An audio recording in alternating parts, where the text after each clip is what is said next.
What are we doing for April? You've been pushing this next episode very strongly, man. I just want you to know, like, very strong. I don't know. We haven't decided yet. 50 is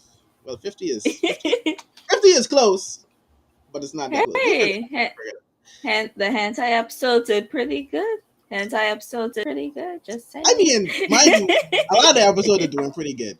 Not 2001, but still, yeah. But the entire episode did pretty good. It did. I'll say, and it was fun seeing how what's the word I'm looking for? How deranged some of you are, like some of your tastes and your hentai taste. So there's that. But anyway, Classic degeneracy. I've gathered you guys here once again at the summit for another episode of the Otaku Summit. Not just any episode, episode 44. How is everybody doing? I am your host, Woohoo! 1/4 of your host, I should say, and one of the fourths is not here today because Vicky is having father-daughter time, which April so hilariously commented that not a lot of anime characters get that father time, so I'm happy that she's spending the time with her dad today right now. I did. But I am Javon Before he dies or goes away on some long journey. right, and decides to not come back at all, or doesn't even. Yeah, he just got to get some milk. Yeah, he's gonna He get some. got to That's get fine. some milk from the He store. went for the milk, and when Vicky does what she needs to do, when she gets the power up that she needs to acquire, and as accomplice her destiny, he's gonna return with the milk. So that's how it's gonna work. But like I said, I am unfortunately your host, Javon, aka Kuma, alongside April and Omar today, who is like not on camera. my father. I haven't reached the special potential. That's powerful. That's actually powerful. Is that a dark joke just now? Javon, that was hella dark. Hella dark. All I see is darkness. I'm kind of all right. Here with Omar, and I thought vengeance was the darkest thing on this podcast today, but here with Omar, aka Vengeance, as he so likes to be called. Yeah. How are you guys been? How are you guys doing? I know Omar has had a heck of a few days because for some odd reason he's had a lot of time on his hands recently. He has been at war with a lot Twitter? of people. Yeah. I've seen you. I see you. I peeped you. Yep. He's been at war, ladies and gentlemen. He's been on one of his Omar rampages for the last few days, which has been pretty entertaining. And I'm like, dang, it's like you have a lot of time on your hands. Like you had energy this week. Like what? Like I'm really curious. Like what propelled this energy? Like what? Just Bruh, got you wild? I tell everybody. Often, I haven't seen this so often from you, but I haven't seen often. I haven't seen this in a while from you. But like there's something going on right now in the Boku no Hero community on Twitter. I'm happy that you said the Boku no Hero community. It's very because it's a lot of people acting very retarded to the point whereas it's true. I just was compelled to comment on certain things that I saw because I just was like, y'all acting like clowns right now. Like, what's going on? And I love to make people look stupid. So I just was like, yeah, I have time today and the previous day. I think all of this is a part of the elitist package.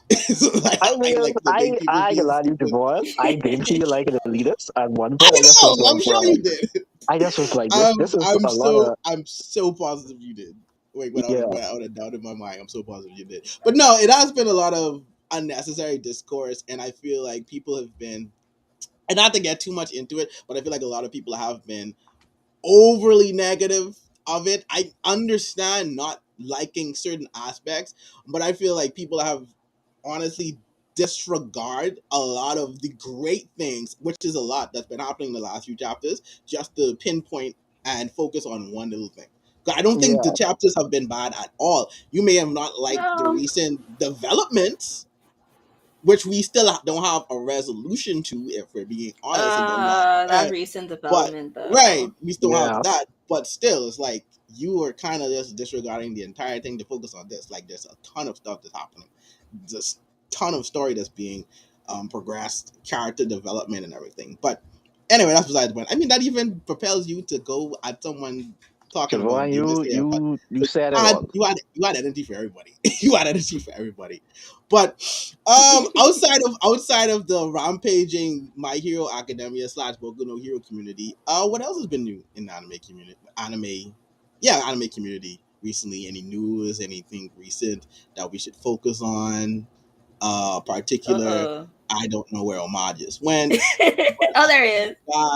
There's good. But yeah, well, anything new has happened? I don't think any recent enough. Oh, I mean, I guess staying on My Hero Academia, the newest trailer of it released along with the opening theme song is like, which sounds good. I like it. Yeah, Sounds really good. yeah. And I also like what I'm seeing so far from the trailer.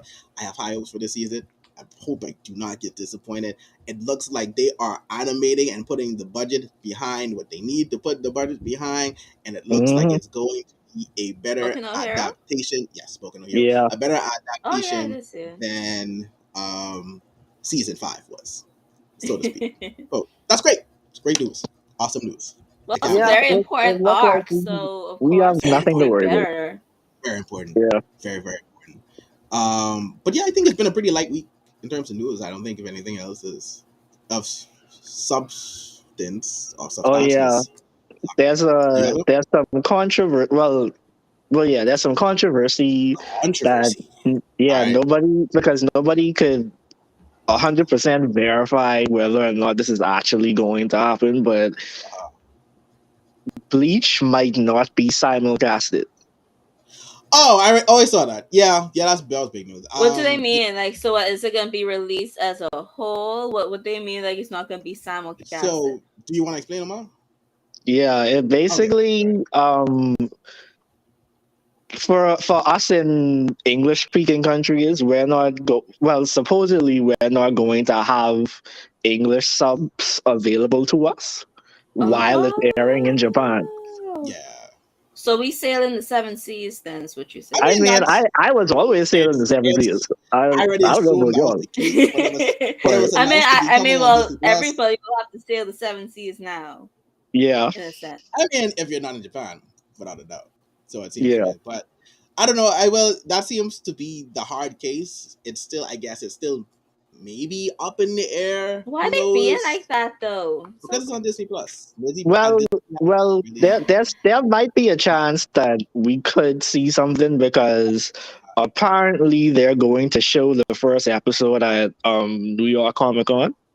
Oh wow! Ah. But that isn't that so like that's such a dick move though. Like you will show the first episode. You will show the first episode at the con, Well, right? But then they'll have to wait like what, a year? At least. I hope that it's at least to see it. If it's not simulcast, I hope that it's at least a matter of it comes out like a week after it does in Japan or something like that. You know, I'm just hoping that it still comes to Disney Plus over here in the West. Because like, what sense does it make to show the first episode and then you'd be like, oh, haha, you have to wait a whole year? Right? It's like that don't make sense to me. And it's Bleach. Not to disregard any of the other animes that they have on Disney Plus, but it's like this is a very internationally known anime that's widely popular, so globally popular. So it's like it doesn't make sense for you guys to just hold this in one region and not do it. But hopefully, it's not. That's not entirely the case. And we do get because I'm not doubting the adaptation of Bleach. It's just how they're distributing it now at this point that has me very concerned. But in other news, Dragon Ball Superhero continues to do very well in terms of sales. It recently just edged out Jujutsu Kaisen Zero as the number 4 all-time anime film in the US. So wow. Shout out to Dragon Ball Superhero. Dragon Ball continues to be a very strong powerhouse globally. I love in the anime community. They said that Gohan would fail. They said that nobody was going to watch this movie. They did. But look at us now. I may have been one of them. Now. I may have been one of them. I had my doubts, but it's actually a really great movie, and I recommend anyone to do it. I almost went and watched it again For Cinema the Day. $3, Yeah, right? for For Cinema that Day, yes. $3, Yeah, see, I almost listen. went, but I was far too tired. I was like, yeah, that's Yeah, fine. But yeah, but being an adult is I'll hard. definitely watch. I know being an adult sucks, especially when you want to do other things and Exactly. do Dead adult stuff. inside, just dead inside, no energy. Ah, just, Just welcome, welcome. just a dead weeb. Just a very dead weeb. I don't know what to tell you. Yeah. But congratulations to Dragon Ball Super. Whenever Yay! Cam renders onto me what he needs to render onto me, I have a very funny video that I have in mind. Well, that I am in the Oh. process of doing that involves that what you guys did. It involves you too, April. Oh, Yeah. So it'll be very funny. You'll start seeing. Ooh, Whenever I get the videos rendered onto me, that needs to be rendered onto me. But I can't wait to see this. I and got yes, yeah.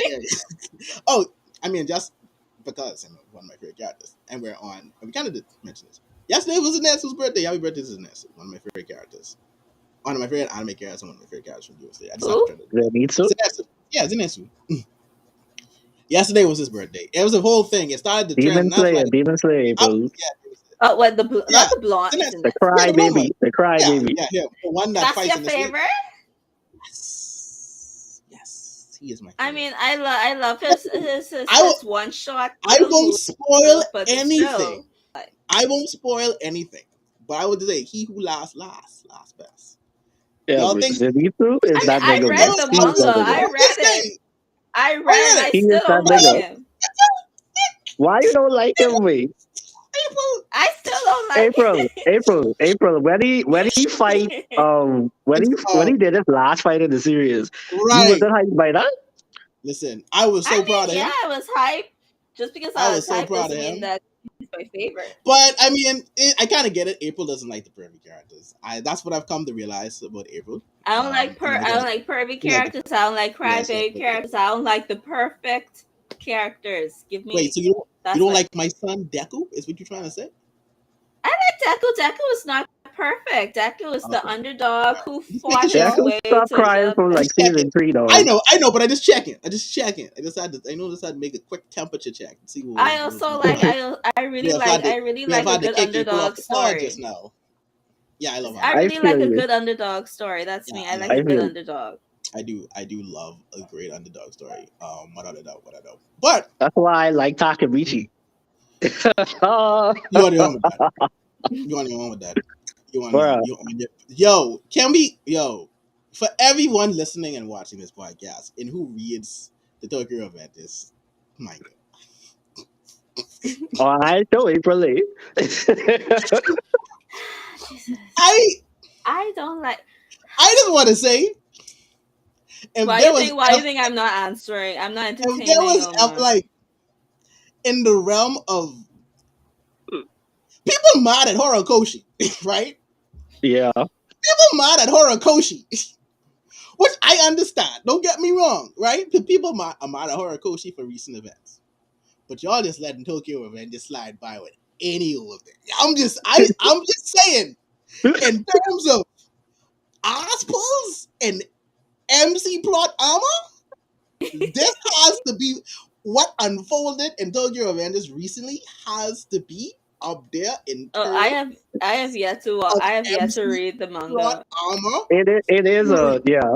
It is an asshole, to be honest, because his ability never was like this before, and now suddenly it's like this Oh, now.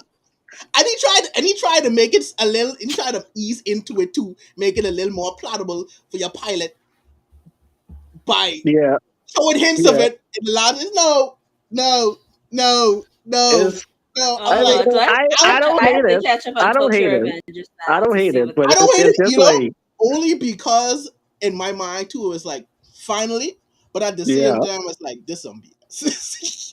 Y'all yeah. know this some He doing BS. the most. Y'all know this some foolishness, but I'm gonna ride it through. So I'm here. Tokyo I'm gonna Revengers ride is the Tokyo through. prime example of a series that just going on too long. Oh yeah, absolutely, absolutely. because even though It's a I bit don't read spotty.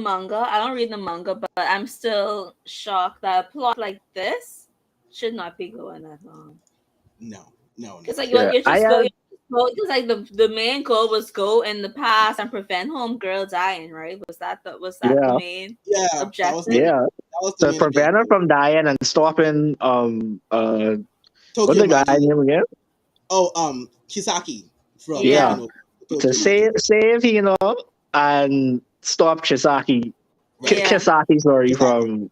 from turning Mikey them evil Kisaki or whatever. Teta. And Yeah, then it just spiraled off. Yes, I know. I saw a into spoiler what it somewhere. is I now. saw a spoiler somewhere of a certain character dying in the street. I don't know how they're dead in the street, but I saw that panel Oh, like It would be floating correct. yeah, around. Yes, it would be correct. that was that That was made the me point. so That upset. was, that was the point where the manga fully spiraled off the tracks. Yeah, After that point, it was the full we out of here. yeah. Completely ran off the railroad. But you know who doesn't do ass pulls and has like very decent story and characters that don't rely on plot armor? Who? Cool. Javon who? Our next guest. Yes, yes, Ooh. yes. Today, That's a nice today, transition.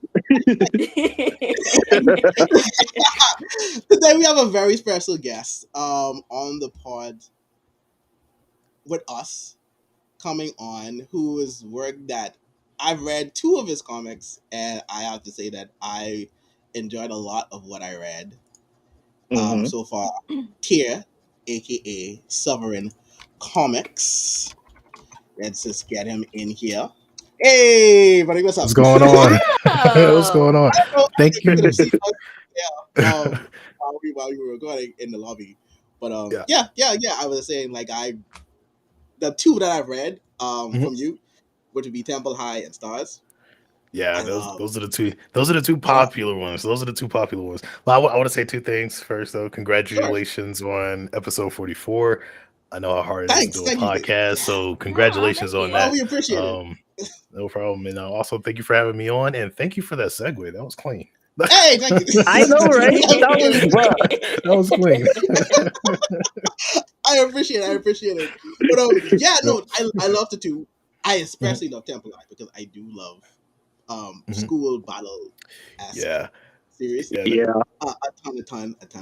But before we get into all of that and discuss the comics and everything, Mhm. why don't you go ahead and just let our listeners and our viewers who've not seen you or Yes. probably have not gotten a chance to see your work and who you are, just give them a rundown. Who is Suffering Comics? All right. So, what's going on, everybody? I'm here, the owner, creator of Sovereign Comics. Sovereign Comics, the best way to put it is the interconnected universe. I pull from both manga and American comics in my stories because I love seeing characters like April was mentioned earlier, like the underdogs, the ones who have to build up to become Yeah. the powerhouses that they are. So I loved seeing those stories and love telling those stories. And that's the type of stories that you can expect in my universe. You're not going to see a character just drop out of nowhere and all of a sudden they're beating someone who's been doing it for decades. You know, like you're not going to see stuff like that.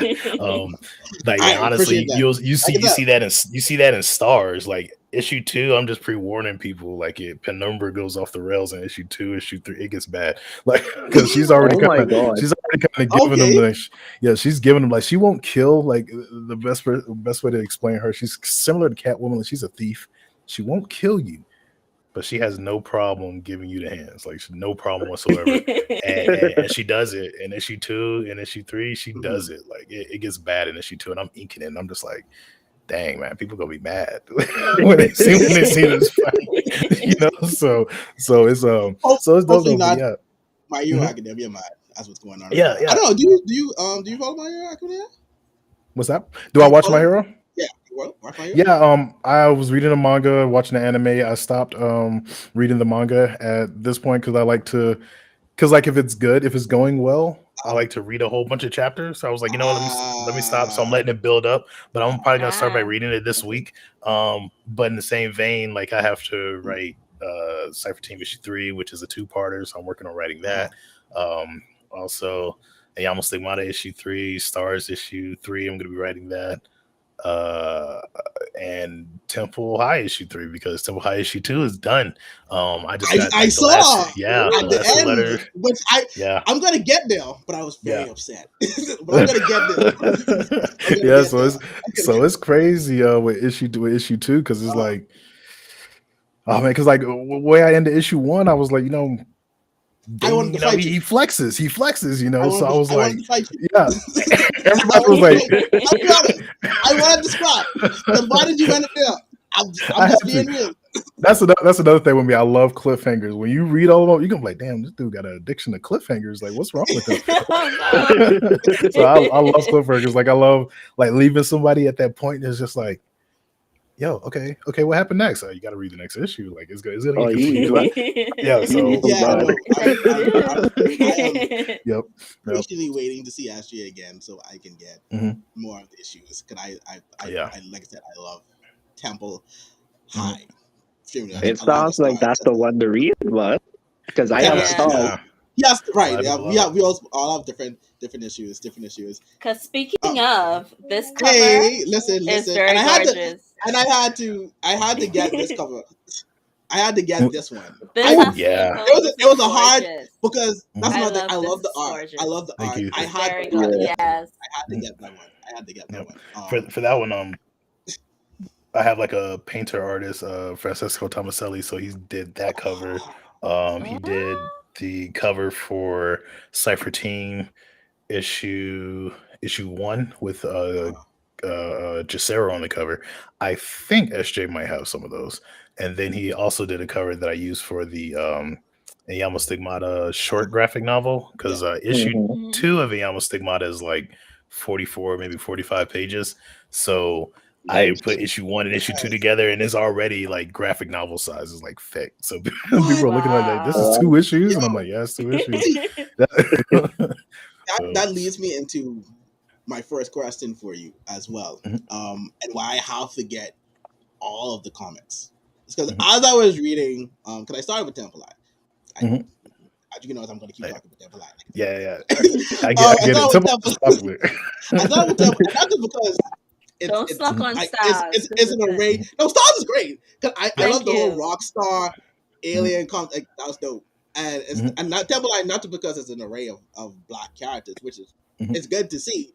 It's just Yeah. that Mhm. I can tell the characters have a lot of personality, Mhm, and even down to the dialect, which stood out so much to me. And I'm sorry, I can't remember all the characters right now, but mhm, it's That the president, mhm, the dialect in which how you wrote it, I mhm. thought was very phenomenal because I could Thank you. not read it Uh-huh. without actually taking on that. So you made it in a way that it's not you're not confused and Mhm. what accent is like. It was I don't know how. I yeah. don't like it. Thank you. That took you like of studying the dialect and how they write Mhm. it, but that was really well done. Yeah, thank you. But what Thank I you. really wanted to say is that along the read, I kept getting references back Mhm, to different issues and the comics that you have done. So mhm, what I want to start off asking you is this: how did you was when you thought of this world? Because clearly all of your comics connect, right? yeah, Or they they do. Mhm. have a form of connect. When you Mhm, thought of this story, was that your main goal going in to connect, have different comics that can stand on their own but connect in this vast universe, or was it that you just started writing and then said, you know what, I can blend this here, I can blend this here because you have a lot of comics, and it's yeah, I like it's a do. lot of referencing going back. Yeah. So I'm just curious in how what was your mindset going in when you first came up with this universe or the stories that you write. Okay. So, uh, y'all take a seat, eat some snacks. This gonna be a Just go ahead. Go ahead. bit. But yeah, so the I actually started writing the future first, if Uh-huh. that makes sense. So there's a title that I haven't released yet. Um, I don't know if you've read Cypher Team, but it's No, mentioned I did, is mentioned in but it's is reference. mentioned and referenced in Temple High when they Yeah. mention the D. Uh-huh. So when you hear this title, you're gonna be like, wait a second, but it's all gonna start making sense. So I have a title called Infinite Rain. It's called Infinite Rain. It's by these twin sisters who they're living in the future. It's like a dystopian, tore down future. The villains won. Like he won, took over everything. He's killed villains who wouldn't come to his side, heroes who Okay. wouldn't come to his side, and everybody who Oh, decided to come sign to me his up. I side, like this.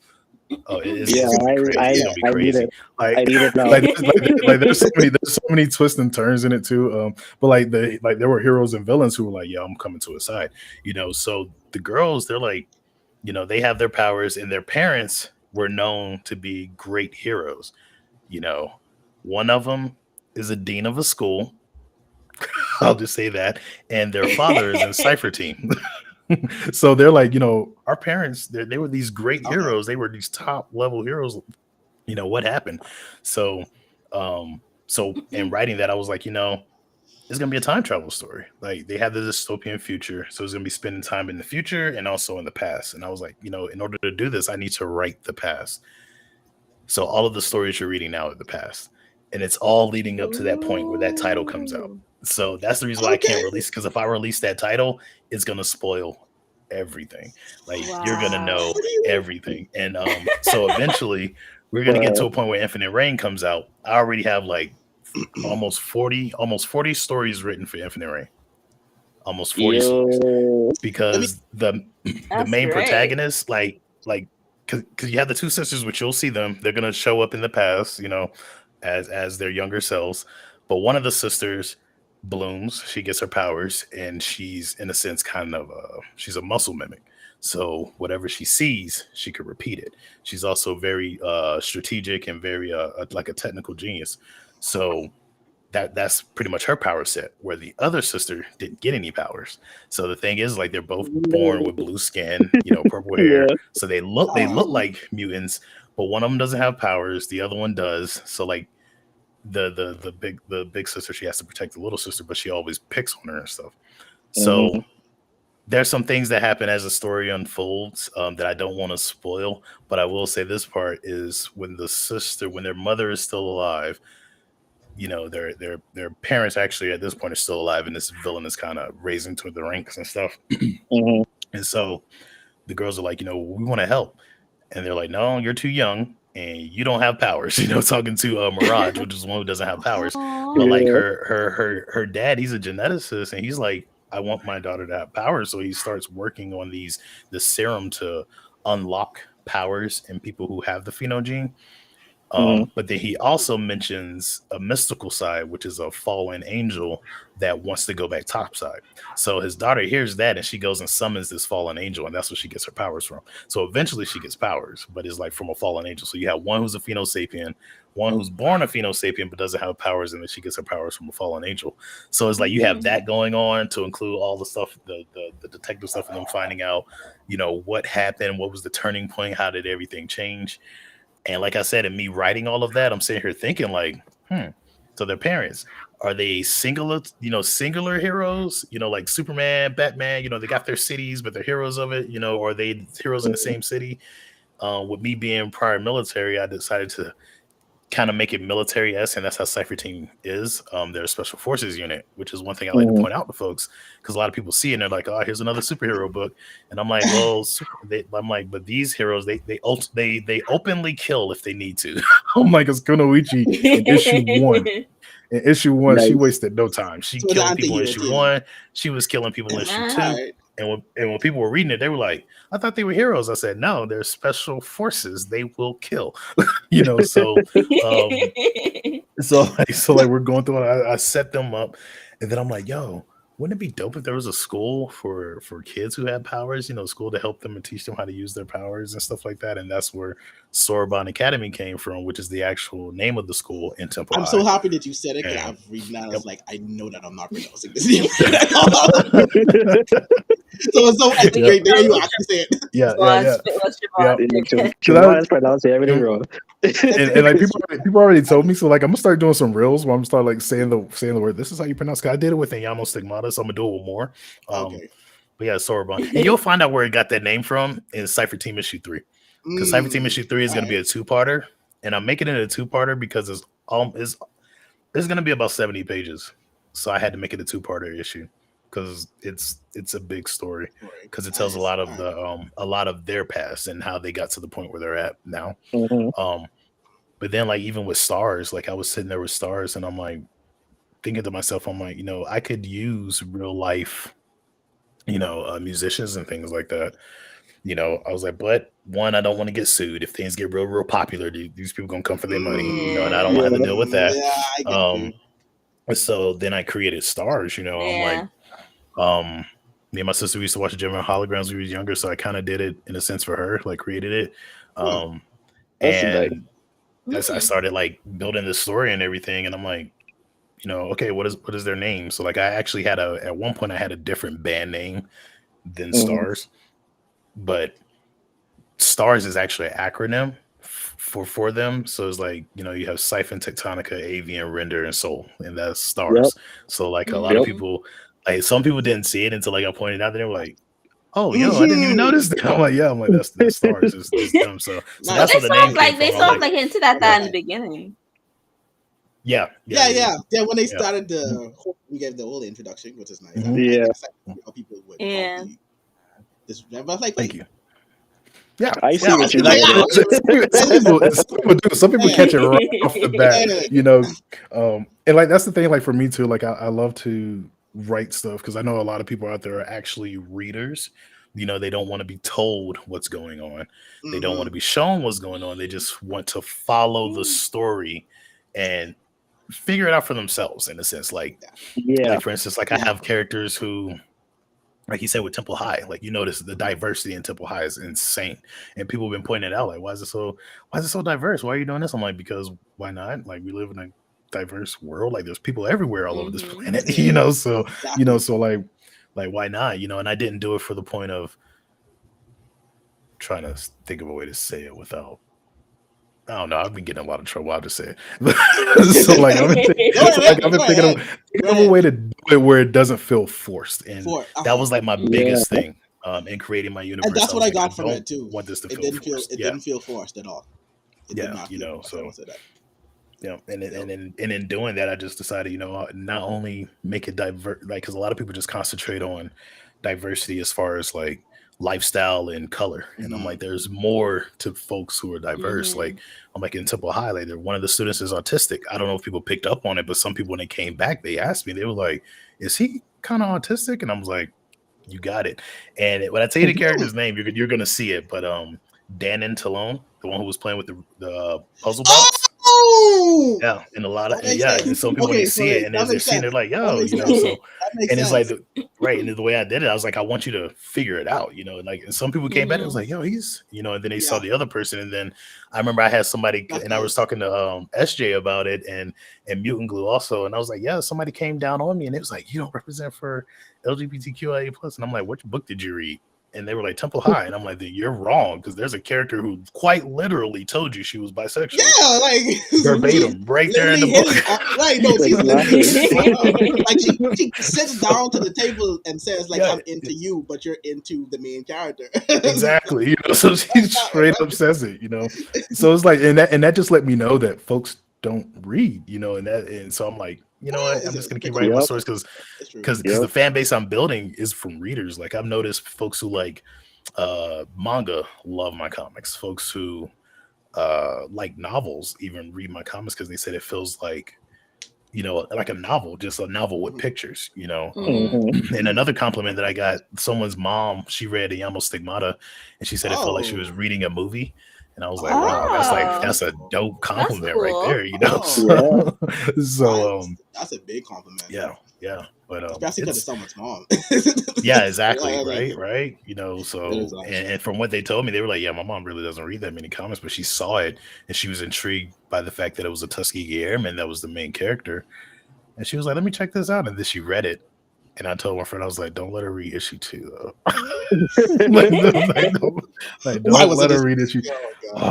Issue 2, the thing is, like, my issue 2 is solid. Like, that's one thing, too. Like, I want to make my issue 2 solid. Because, we've all seen it. Like, we'll read a comic and then the next issue, or read a manga and then the next issue. You're like, oh, well, that was lackluster.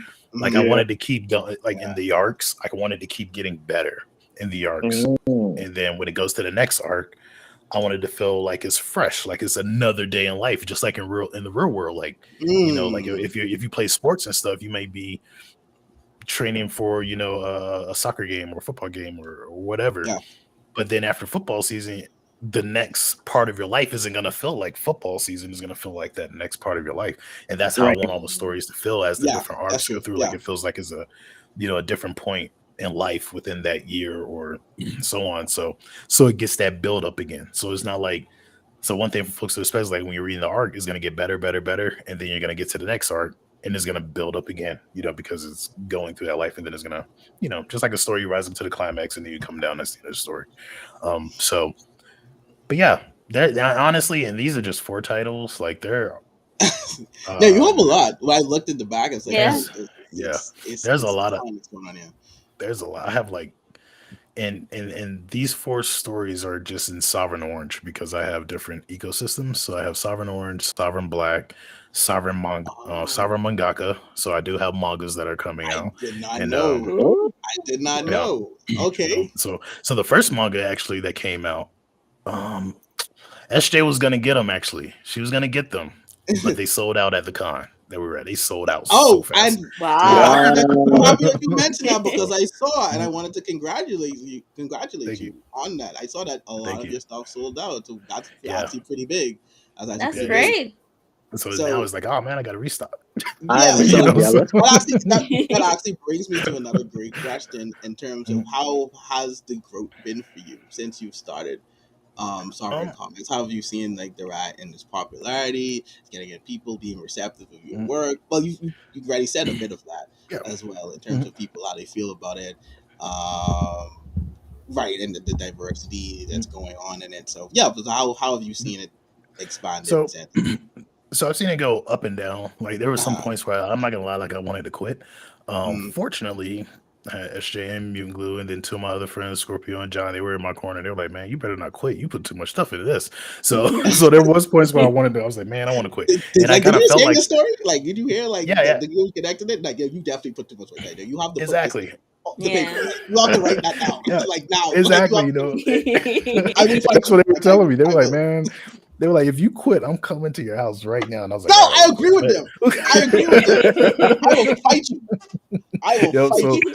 yeah, so it was just crazy because I felt like I was like, man, no one's really catching on, and I was like, especially like in America, like in Mhm. in the Black community in America, it was like a lot of people weren't reading it, and then I had like one person, and it wasn't a lot. I think it's just some individuals who talk louder than I do, like as far as like their reach. Okay. Would tell people like they've never read my books, but they'll tell people I don't read that. His books don't matter. And like I actually had somebody come to me based off of something that someone told them, and they told me that I wasn't for the culture. And I'm like, well, what do you mean? What? And they were like, well, What does what? And they that were like, mean? well, one of you. That it was like one of my black characters, Rainus, who's in the Cipher team. The dude has Mhm. 4 doctorates, right?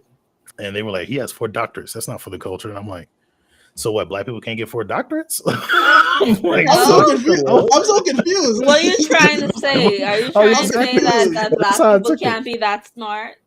Exactly, so Really? like when the dude told me that, I was like, man, I was like, I have 2 degrees. I'm like 3 if you count my associates. He was like, you don't have 3 degrees. Yes, I do. I have associates in media rights animation. I have a bachelor's in uh, business development and an MBA in marketing. And he was like, well, No, you're a nerd. I'm like, talk your shit. and this is Bro, the problem. it's Talk your always shit, something right, with bro? this guy. Talk your shit. It's always That is What? the Yeah, that is What? inherently the problem. That is kind of yeah. inherently the problem. And Mhm. I had this conversation with people, I was like some of my friends before, and which I was saying, when it comes like the Marvel series, for example, a lot of Mm-hmm. people, well, black black people didn't really take or get into it before. Where it's like, oh, that's Yep. just nerd stuff. Mhm. The Black Panther came, and it's Yeah, like, right. and Got this it. is Yep. why stuff like this is important. Black Panther came, and it's like, wait, whoa, Mm-hmm. wait, hold on, Whoa, black superhero. It, This is on yep. screen. It's one movie. Yep. I gotta go see this. And now it's like, wait, Mhm. now I have to read all of the Marvels. It's like, oh wait, I'm into Marvel now. Like, Yeah. yeah, it's And it's it's okay. crazy. It's Yeah, okay. exactly. And it's funny you mentioned that because it's crazy how it works. Because like even with me, like I've been reading comics my entire life, and I used to get picked on for that. And then when I hear like some black folks like, oh well, I couldn't go to comic book shops. And I'm like, where were you at? I'm like, I grew up in North Carolina, and I don't know if y'all know a lot about the South, but North Carolina is hella racist. And I've never got into it. I've never got into a comic book shop, and they're looking at me like, what you doing here, boy? Like, I've never had that. I've never experienced that ever. So whenever I heard people saying it, I'm like, okay, where'd you grow up? And they're like, New York. And I'm like, I know good and damn well New York ain't do nothing like that. Like, not New York. I'm like, because I would expect that in North Carolina. You'd be like, oh, I grew up in North Carolina. I'm like, well, in the mountains? Like, because I grew up near the coast, and I never had that problem. Like, matter of fact, my white friends were the ones who were giving me the comics. Like, hey, you read this? You read that? And I remember when Blade came out, like I was talking to somebody and they were like, oh, they finally got a black vampire. I was like, it's a comic book, right? They were like, that's not a comic book. Like, yeah, it is. I'm like, Blade is a comic book character. They're like, no, he's not. I'm like, yes, he is with Marvel. Yeah, and they're like, it was just like having that argument back and forth and stuff, and so it was crazy because like I was stoked. Like when I found out, I was like, oh snap, they finally doing a Blade movie, and I was I'm telling my age now, but I was stoked when that came out. I was in high school when that came out, but I was stoked, right? So it's the same thing like when Black Panther hit. Some people didn't even know Black Panther was an actual comic book character. I'm like, yeah, he's been around forever. Like his first appearance was in Fantastic Four. Like I forget the issue number, but he's been around forever. And some people's first introduction to him was the movie, which is the reason why, like you said, that's the important part of it, which I totally agree. Like doing those things, that's important. But I just wish that some folks would recognize how long it's been around. I'm with you. Trust me, I feel you. I feel you on that. Yeah. Like I wish there was a little more or less of the it's only been around as long as the MCU has been around in terms of I guess we're just talking about Marvel, but no, these are actually been things that have channelly been around in terms of different medias, animated shows, comics, everything like that. Yeah, it's just like with Nubia. Like a lot of people found out, like, oh, they finally made a Black Wonder Woman. I'm like, Nubia's been around since the 70s, and I got into a conversation with someone on that, and they were like, no, she's new. I'm like, no, she's been around forever. I was like, the original story for her was that she was Wonder Woman's twin. Their mother made it from two different sets of clay and make them. So you had brown clay, and then you had the tan clay, and that's what she made them. But I think it was Ares ended up kidnapping her. So if y'all remember, I forget. No, I'm getting twisted up. I watch so much comic book stuff. I'm getting twisted up. But but Ares ended up kidnapping her, and then she ended up coming back and fighting for the role. And what a lot of people don't remember is like there was a point with Wonder Woman where she went through this. She didn't have her power, so she was kind of like this spy Wonder Woman, and that was like the late 60s into the 70s. So when all of that was going on, that's when Wonder Woman was like. That's when Nubia had the moniker that she was Wonder Woman during that time, because she beat Diana, and she got the role of Wonder Woman. So like a lot of people see Nubia now, like they finally did it. I'm like, yeah, they did it freaking almost 50 years ago. Like this isn't new, I'm like, and that's why I was like, I tell a lot of people, I'm like, the one thing I agree with, I'm like, I'm not gonna sit here and say there aren't Black characters because there are. I was like, however, I will say that DC and Marvel did a very horrible job in marketing those characters and putting them out there. They did. So I will say that, so like that, and that was one of the conversations like I even had on my podcast and talking to folks. I'm like, I'm not gonna say that, a lot of people just like, oh, there were never Black characters. Like there were. Now, can we argue, did they do a good job in marketing these characters? Yes, we can argue that because even DC has some amazing characters like Mr. Terrific, Black Lightning, Vixen. Vixen should have had a comic book a long time ago. Like she had one, but it didn't go for her. Like she should have a comic book in rotation at all times based off of her power set. Like I would love if DC hired me. It was like, hey, can you write for Vixen or can you write for Mr. Fantastic? Not Mr. Terrific, because Mr. Terrific, he's considered one of the smartest individuals in the DC universe. And on top of that, as far as detectives, it's like him.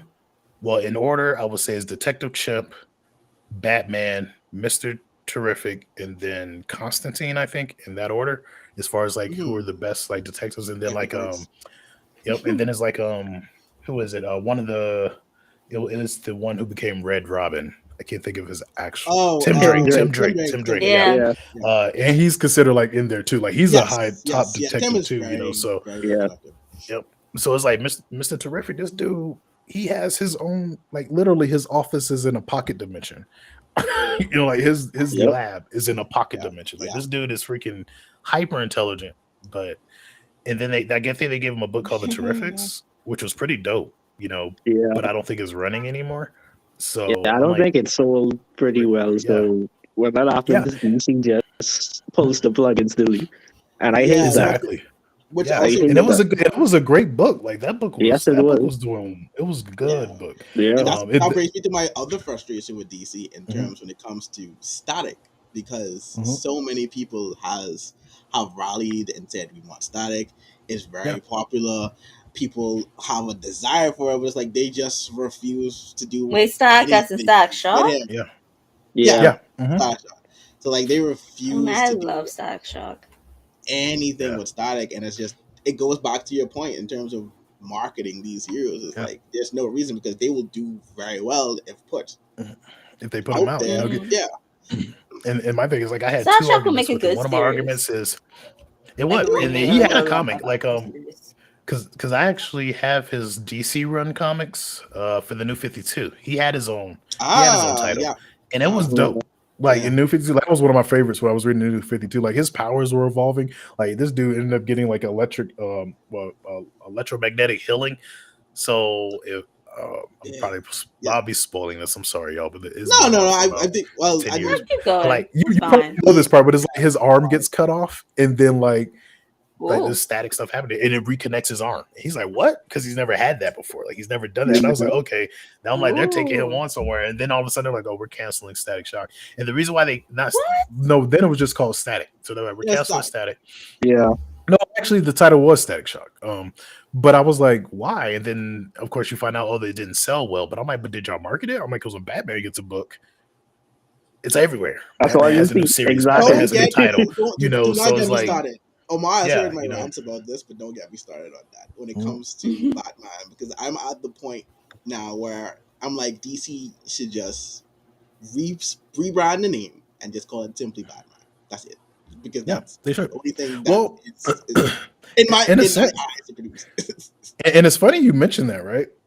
Because a lot of Detective, people Detective Comics. Detective Comics. That's what DC stands for. I That's the don't reason why care. like so many people got mad. They were like, DC dropped the comics. They're not doing Oh comics anymore. man. I'm like, technically DC is their name is Detective Comics. So for the longest they've been calling themselves Detective Comics.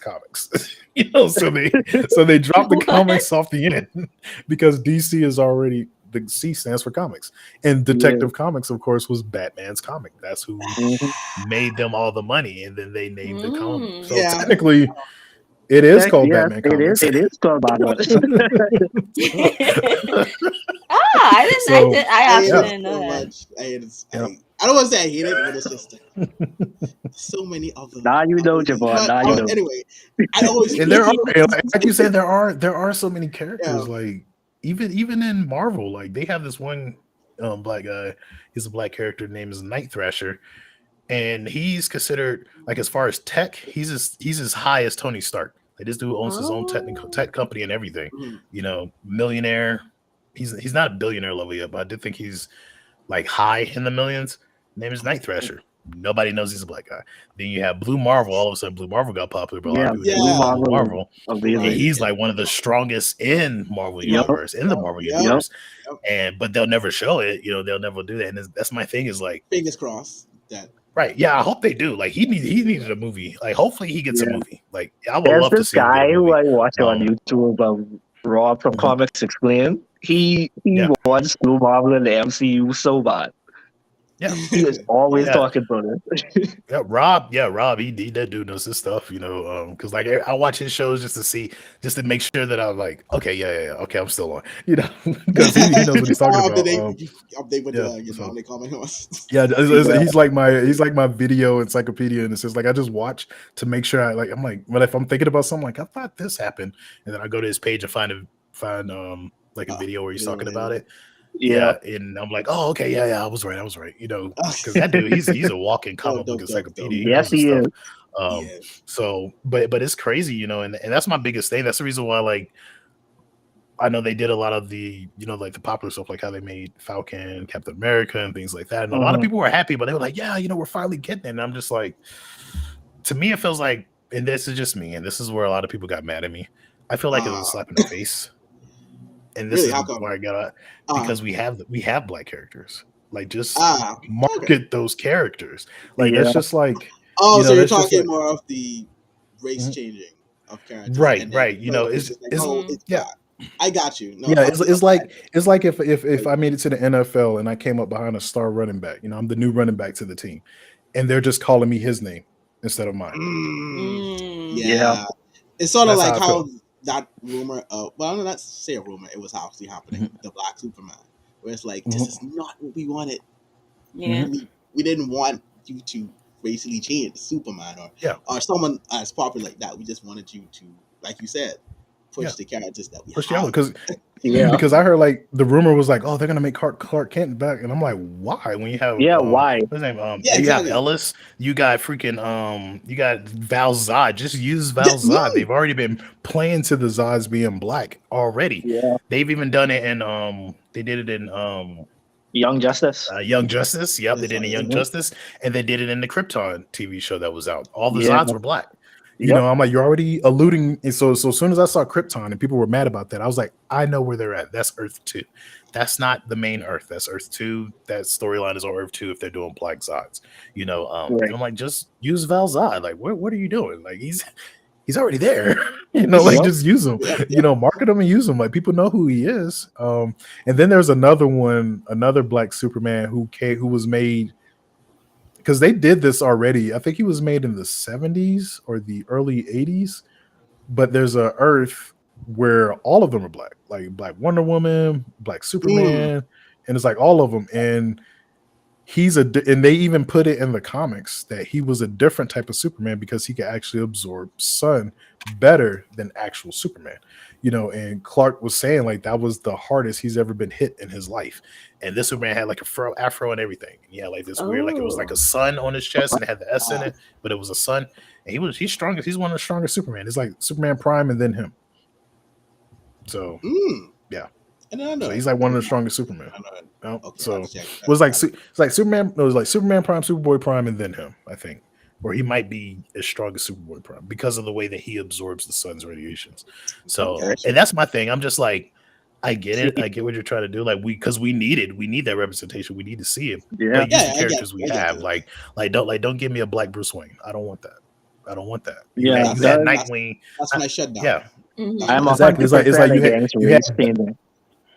Yeah, 100%. It's like you had Batwing and the New 52, and Batwing, the original Batwing. His story was dope because he was he was in Africa, and he was a cop in Africa, so he was going after like African warlords and stuff like that. And it was, and so like they were starting to do the whole Batman Incorporated. They had like a Native American one who became part of the Bat family, like all these different ones. And I was like, okay, now you're doing it right. But I guess because they didn't market it well, so people either didn't know or people saw it and just didn't buy it. They were like, okay, it's not selling, but I can't really blame folks for not supporting it because no one can support something that they don't see. Like they don't see it. So how are they going to go? How are they going to go and support it? So I do think they need to market way better than what they're doing instead of taking the popular characters and flipping them. That to me, that's just crazy. I'm like, don't do that. I hate it.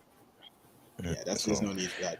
But I'm glad you agree because I had a lot of people get mad at me. They was like, "This mother, you just don't want to see progression." I'm like, "That's not progression." A lot of people just, like you said, like a lot of people just view it from that standpoint, where like it's dope, it's great and all, but at the same time, we have characters already. No need to just use those characters. Just use the ones we have, or create brand new ones. Yep. Yeah, there you go. That's literally, I say that same thing every single time. Just make new characters. Simple make as new that. characters or use ones that are already there. Yeah, just but you leave the established characters.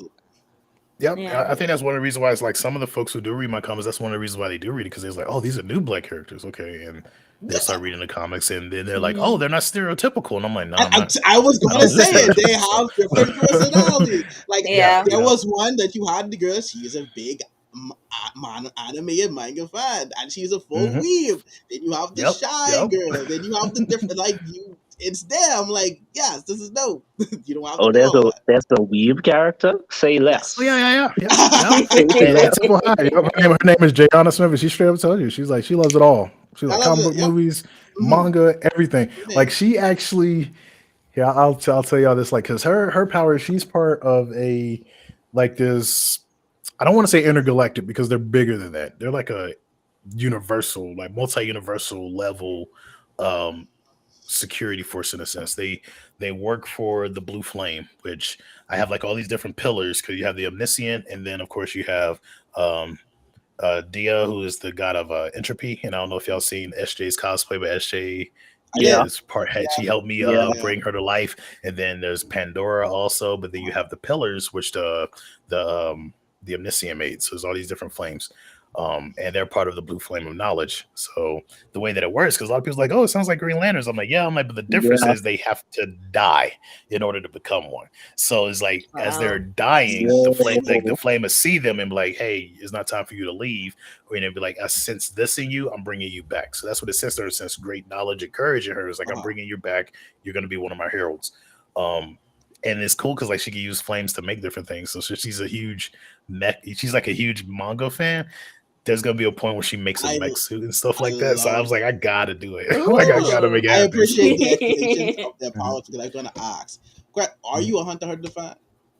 Mm-hmm. Because I read that it's like you have to come from, you have to have came from the Oh school to Lord, actually. you just No, you just, it's a reason. It's a reason you I just say that because flipped I'm like Oma's the switch. explanations of the. I'm like, I don't fully understand, but I'm rolling with you. Church is I don't fully get it yet, but Church is I am rolling incessant with though. you. And then when you say Oh Chris is no! expensive, and then Oh you started no, explaining Oh Javon, yeah. why did you do how this? you cult. I had Oh to yeah. ask The because Church of I Togati. see. I don't want to We say have that. come here today I don't want to say to that. welcome our No. brother here. No,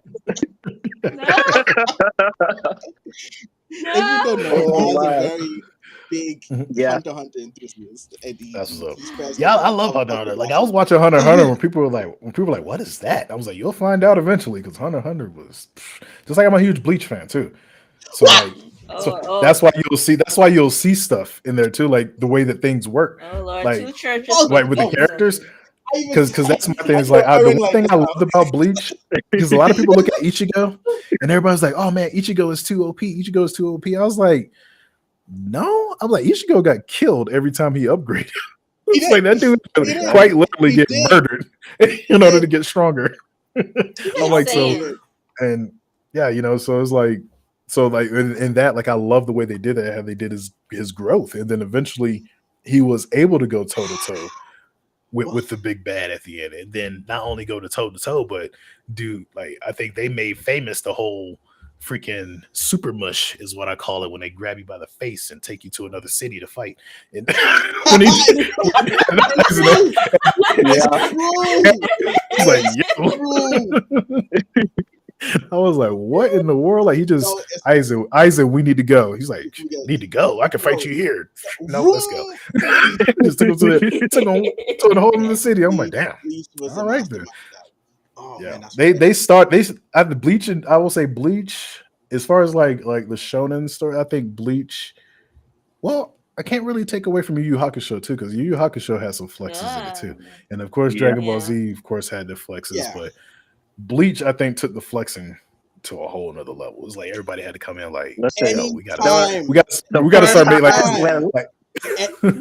when Aizen revealed himself to everybody, this is when I said that Bleach was amazing to me. So Ichigo got his Bankai or whatever. He fought Kenpachi and Byakuya. Everybody thinking Bankai Ichigo was so powerful. Yeah, Aizen stopped this Mansong with one finger. With this finger. But I'll double up on that. Have you seen the whole anime yet? Vengeance, have you seen the whole anime? I'll double up on that. It goes to show just how strong Ichigo's dad is. Because Ichigo dad appeared, saw Aizen. Aizen's like, "Oh, you're here." He's like, "I'll talk to you later." Boom, thump. You just come here and thump Aizen. Like you just thump him in the forehead. I'll talk to you later, and just thumps him in the forehead. I'm like, what in the hell is going on? Like, I'm like, Yep. Ichigo dad He's that freaking strong, So it's crazy. So it's crazy, seeing all that. So like, I love to do that, and that was like my big thing with Temple High. When I ended, I was like, yeah, I wanted to end on this flex mode. I wanted to end with this huge flex, and it did. Like with oh, you mean Damien's like, all right, the cliffhanger? yeah. Damien's like, okay, looks Oh, like I'm gonna have to fight you, and then there's another flex too. There's another flex. I don't think you did a great job writing that fight as well. I must Thank say you, I was thank very you. intense up to the cliff. So I legit was upset. It's like, why is there not? Why do I not have the second issue of this yet? And I must say, I love that you gave his power. You gave him magi powers. Mhm. It's even better because I recently read The Children of Blood and Bones. So magi has just been in my head. So it's like when Yeah. I saw that, it's like, wait, what? Yeah. Wait, And what? also, I like manga too, and I love that. Like, cause like I was already like before I started watching manga, I was like, oh, I want these people to deal with the jinn because my whole thing is like everybody knows genies and jinn based off of Aladdin, but I'm like that's not really what they are. I'm like, I've watched Aladdin. I'm like, but I've also watched Wishmaster, and I don't know if y'all see that horror movie, which is I kind of use it in reference in issue 2 as Krista is explaining what it is that Damien's family does. Yes. And Wishmaster is talking about the actual jinn where they corrupt your wishes. So like you'll wish for something, they'll give it to you, but there's going to be a major cost at it. So they play with humanity and stuff like that. So his family hunts them down because they're hunting them down based off of one of their ancestors who married a jinn and then pissed that jinn off. And she was like, oh, okay, so you want to play games? Then we're putting you on the blacklist. So jinn started coming after his family. He didn't realize he married a queen, like an actual jinn queen. He didn't realize he had. So it was pretty crazy. I want to read about his parents so bad. Just from that one issue. Like I really want to read about that. Like I do plan on doing like some type of graphic novel for that. That's probably going to go on the Sovereign Black. Was going to start off with like his mother's past, and then tell different stories and stuff, and like have it where it's like a graphic novel of different stories throughout the past coming up to them, because they do have a major villain who shows up in Cypher Team. His name is Jin Lord, and he's actually a descendant of King Solomon.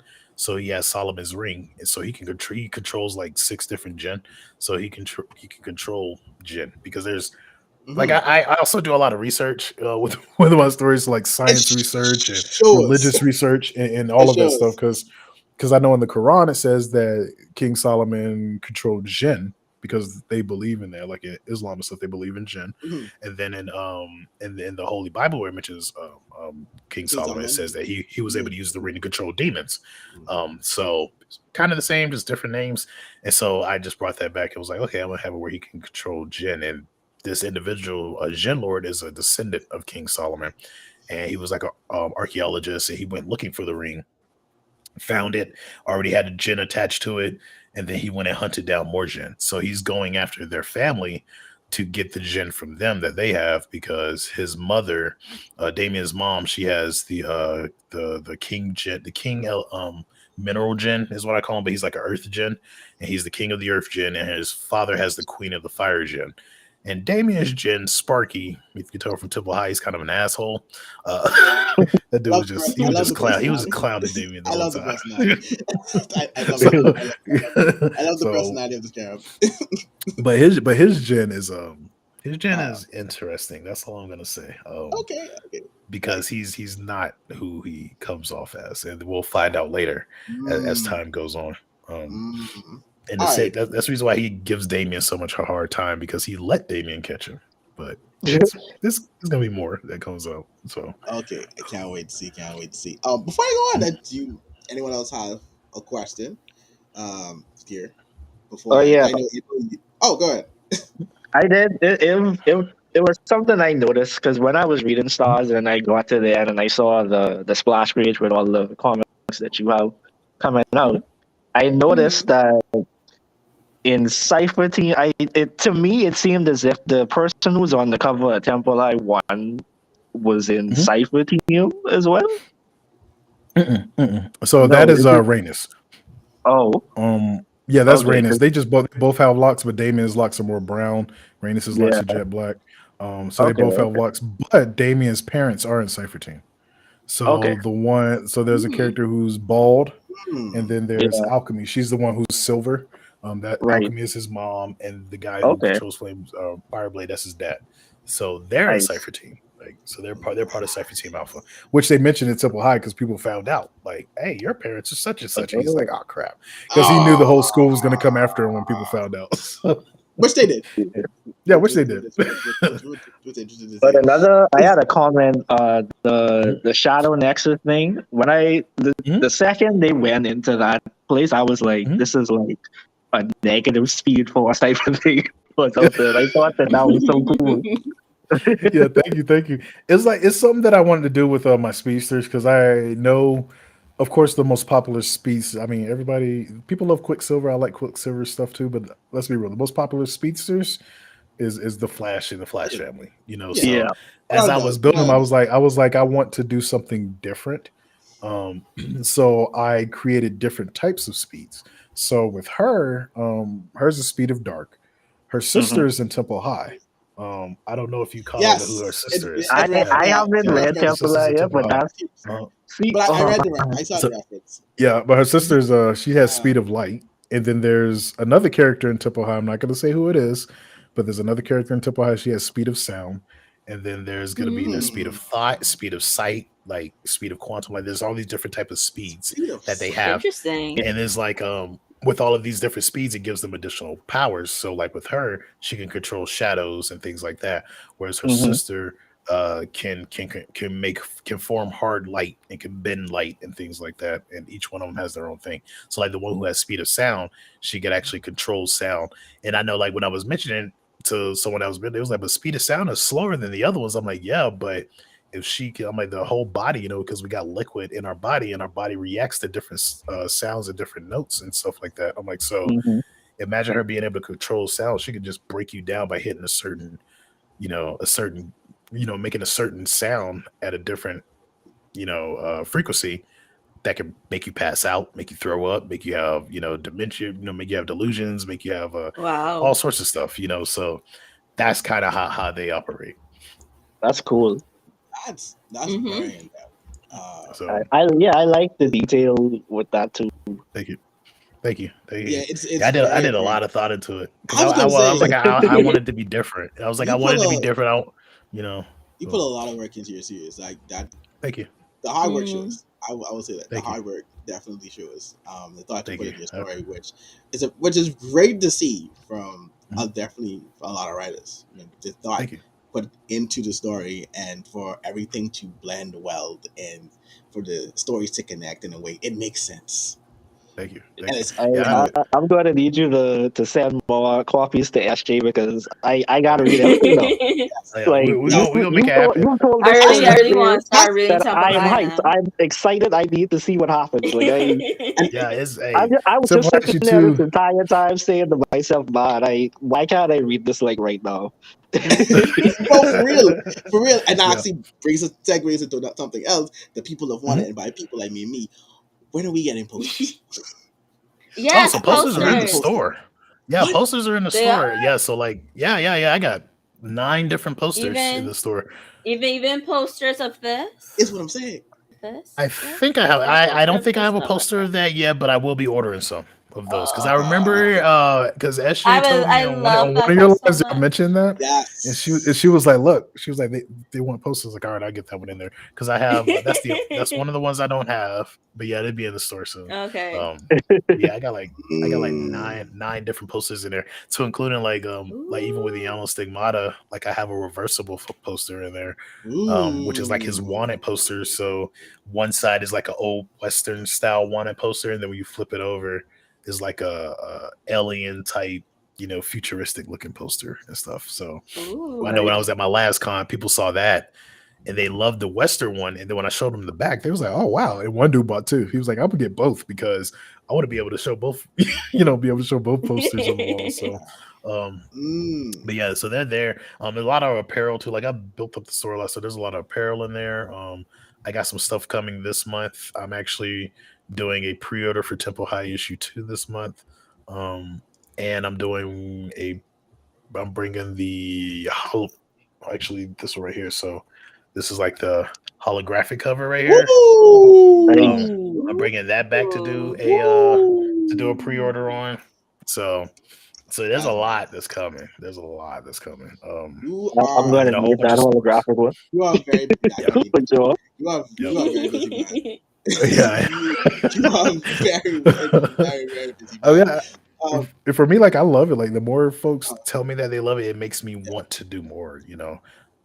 For me, like because I know a lot of people who have been doing it, especially recently in the comics world. It's been more about oh, I'm popular, and for me, I'm just like, yo, are the fans happy? The fans are happy. All right, let's keep doing it. And that's like I'm just here to make everybody happy, to give people stories that they've never seen before.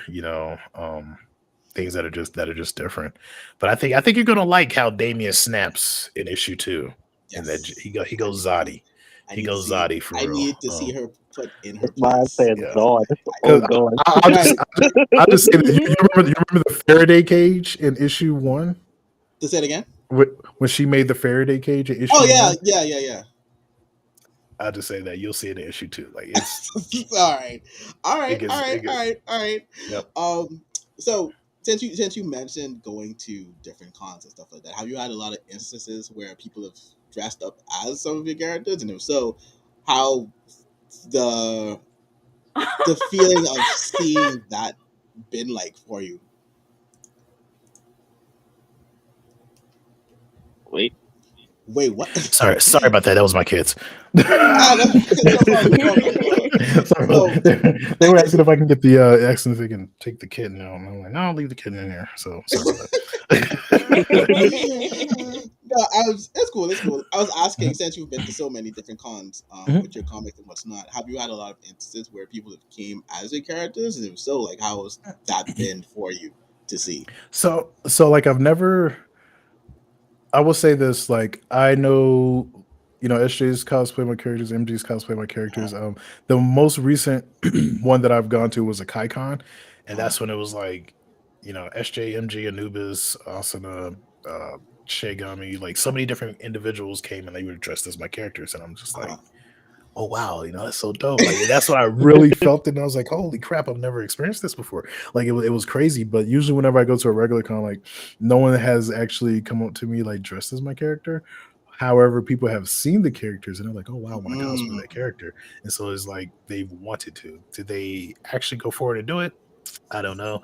But at a KaiCon, that's when I saw it the most, with the Chimeric, and as they showed up there, and everybody's just dressed as different characters. And I'm like, this is crazy. Like even though they're all my friends and I've seen their cosplays and seen them as they're uh, working on them, it it's seeing it in it real, really it I was can like, definitely wow, yeah like it hit different, So I can imagine. No, I definitely can imagine seeing something that you Mhm. worked so hard on, and then seeing someone Yeah, in like a full like dedicated cosplay of theirs. Like I could see that being a whole yeah. thing. But to segue off that too, Mhm. so far, if you can, I know this may be difficult or may not. Who knows?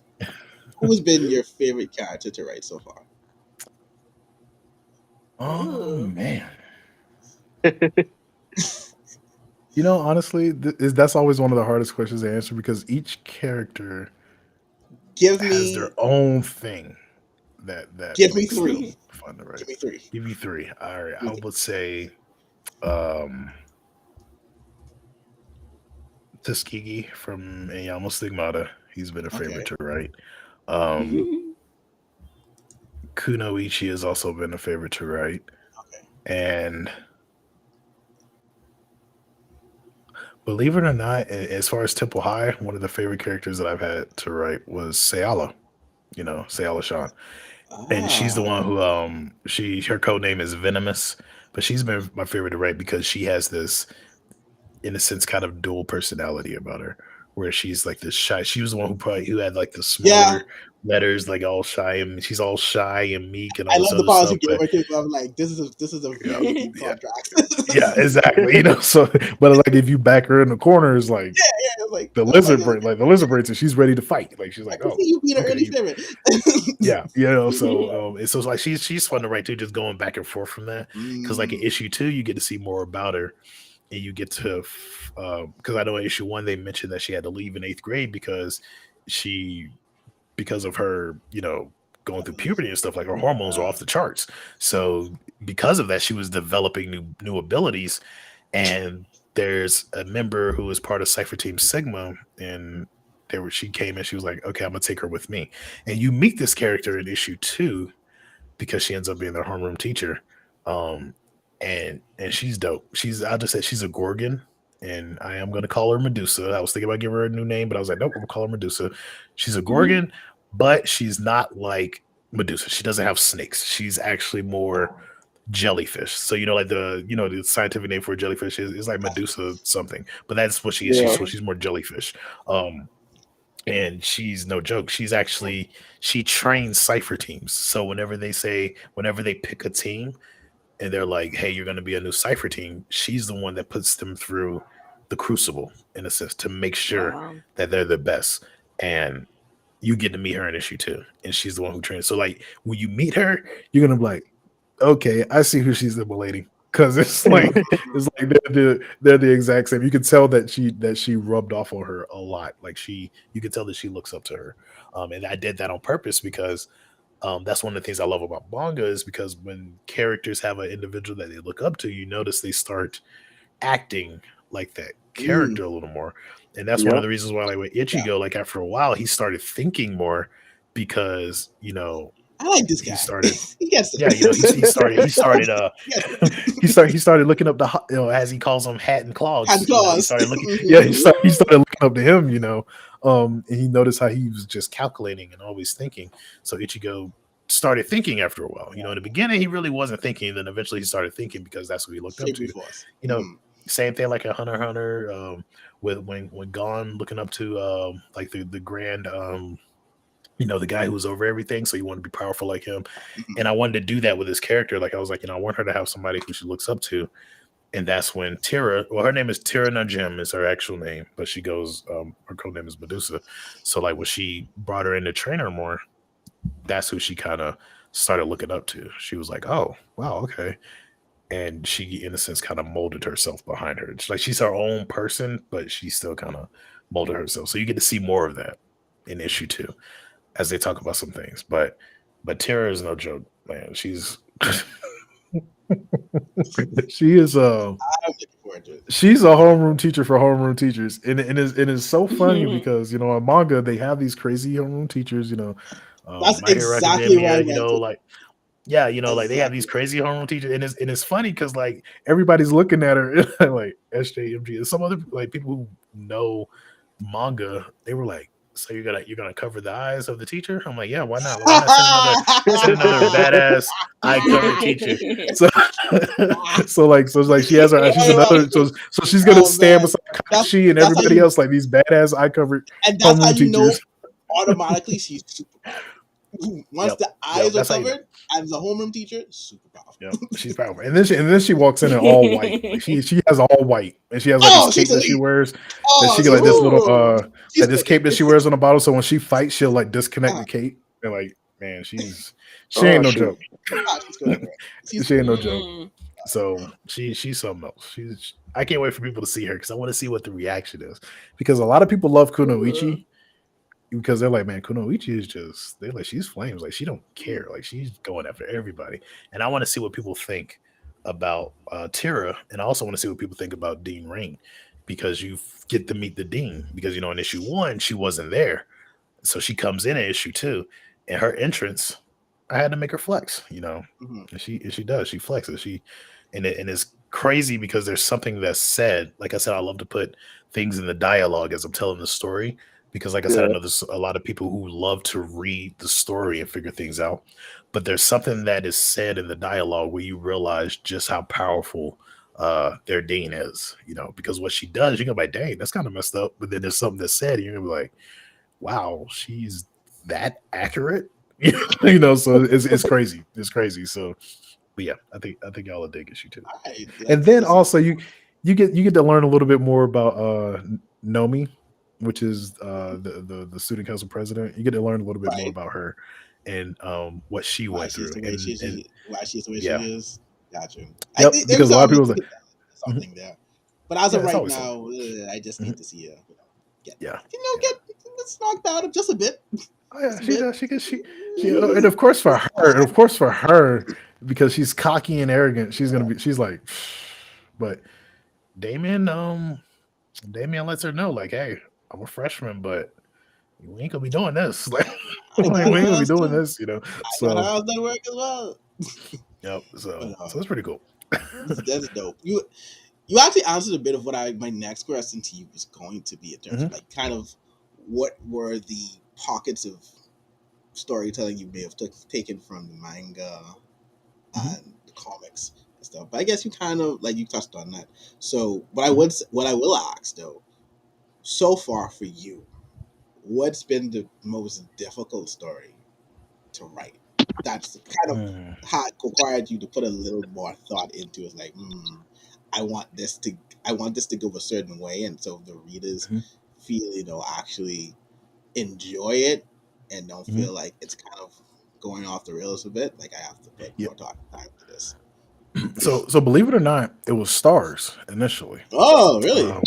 Yeah, because that was like the first, because I didn't know which direction I was gonna take stars. Like I knew the premise, I knew who they were, I knew the plot, but I was like, where can I take this? Because I felt like every other title had its path. Like it knew where it was going. Like in Temple High, you know that they're the future of the universe. You know they're the future of the universe.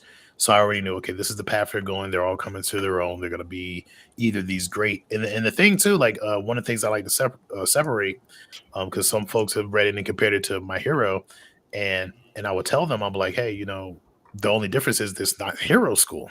It's some of these students are going to be villains. I'm not going to say who, but some of these students are going to eventually become villains.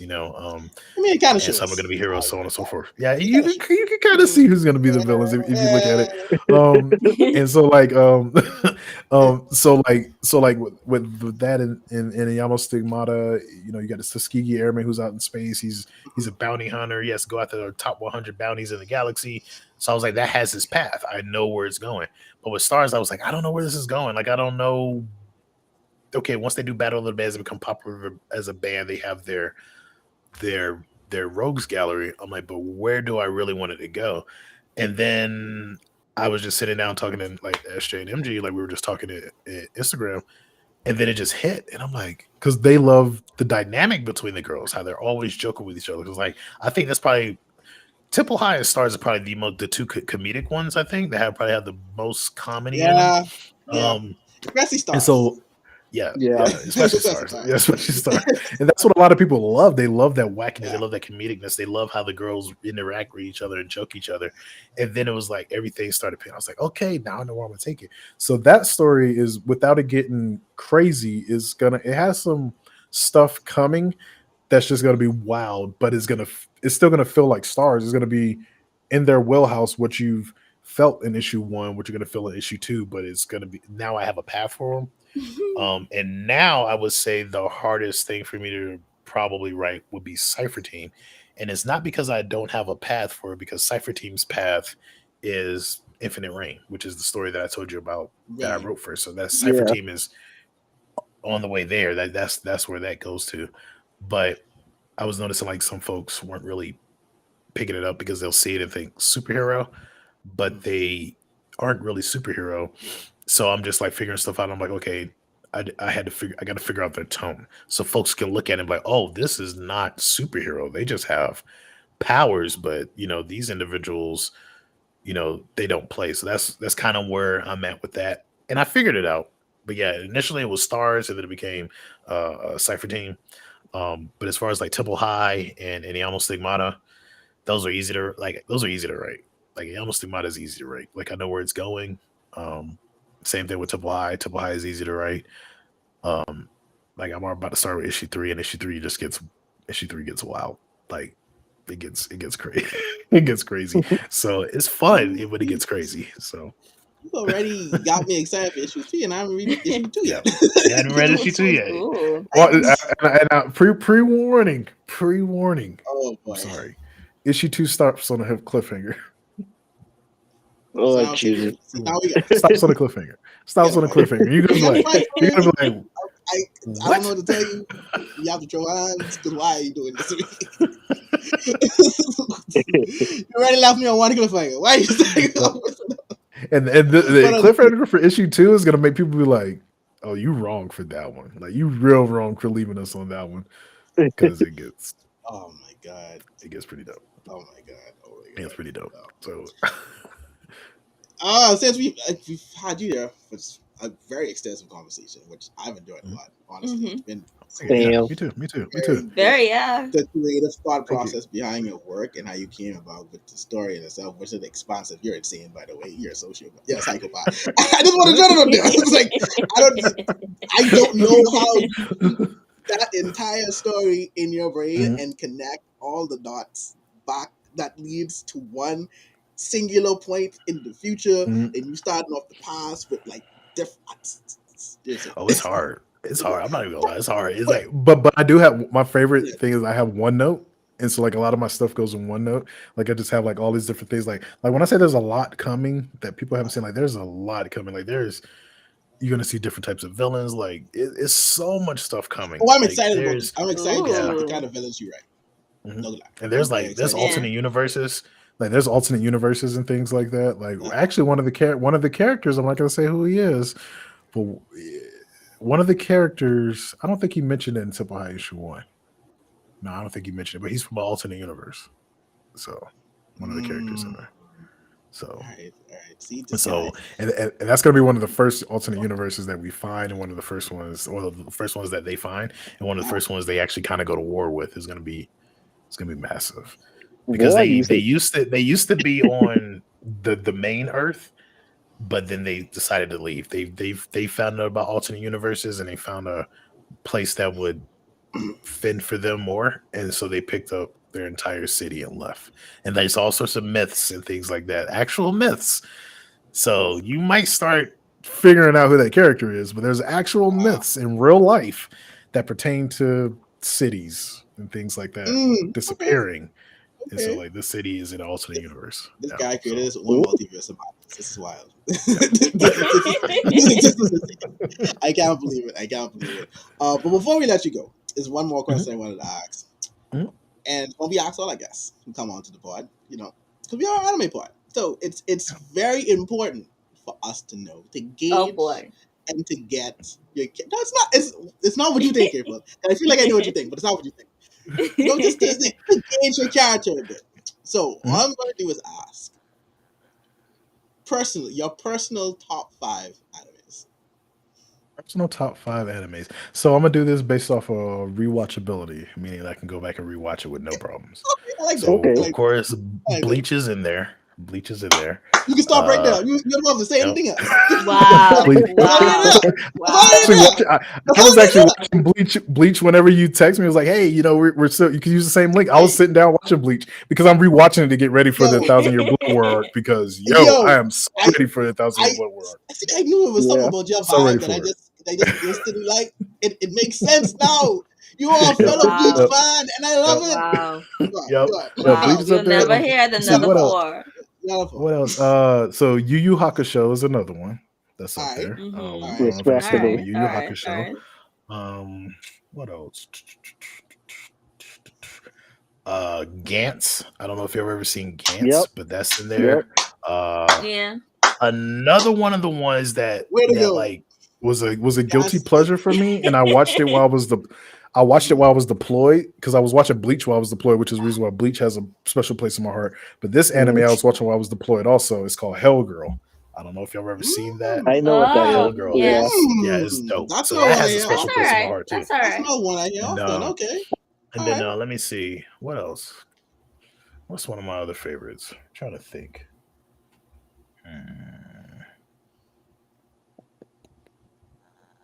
Let's see. What was that? So that's the 4. Let me see. I got one more. Trying to think what my other one is. That 5th one, I I don't know. Like that'd be my top rewatch that I Uh-huh. have to rewatch. I'm trying to think of ones that I've rewatched. You know what? Honestly, I know one that I've rewatched multiple times. Magi. That's Yep. one of my top. I Yep. can't. I have no complaints. Magi. I have no complaints. Yep. I always we always I say have no on this complaints. I podcast have no how complaints. Yep. we don't understand why there is no season 3 of Maggie yet after all I this don't time. either. Oh, Like, it what is Yeah. makes up with that? it Like makes they did that short season with Sinbad. Sinbad, which was Yeah. flames. I was like, Yes. what are y'all doing? Bring this back. And then of course, like Exactly. Shiro Sagisu, like he's the one who did the music for Magi. He did the music for Yeah. Bleach. That it to me, as far as like anime composers, he's the top. Like Yes, Mm. he he is. even did the ones Yeah. Yeah. for the Attack on Titan movie. They brought him back for Attack on Titan Yeah. movie. It was like, hey, we need you to do the music, and he did it for that. He also Evangelion. Can't forget about that one. That's another dope when he did the music for that too. Alright. Yeah, he That did. dude, I was like, if my stuff ever becomes an anime, I'm gonna beg him, like, please, can you do the soundtrack? Because I Ah, know it's gonna be flames. you know So what? That's a fun. You just led me into a fun question. If you had to pick, are you familiar with anime studios? yeah, like some of them, but not a lot of them, but some of them. Well Even then, with that, like I don't uh, know. Perry when they were doing Bleach, they were good. Like Perry would probably be one I would pick. Ghibli would be one that I would pick probably for stars. Or yeah, probably for stars. I think Ghibli would fit stars. I don't know why, but I Ooh. think they would probably be able to do that. okay. Because I think they'll give it that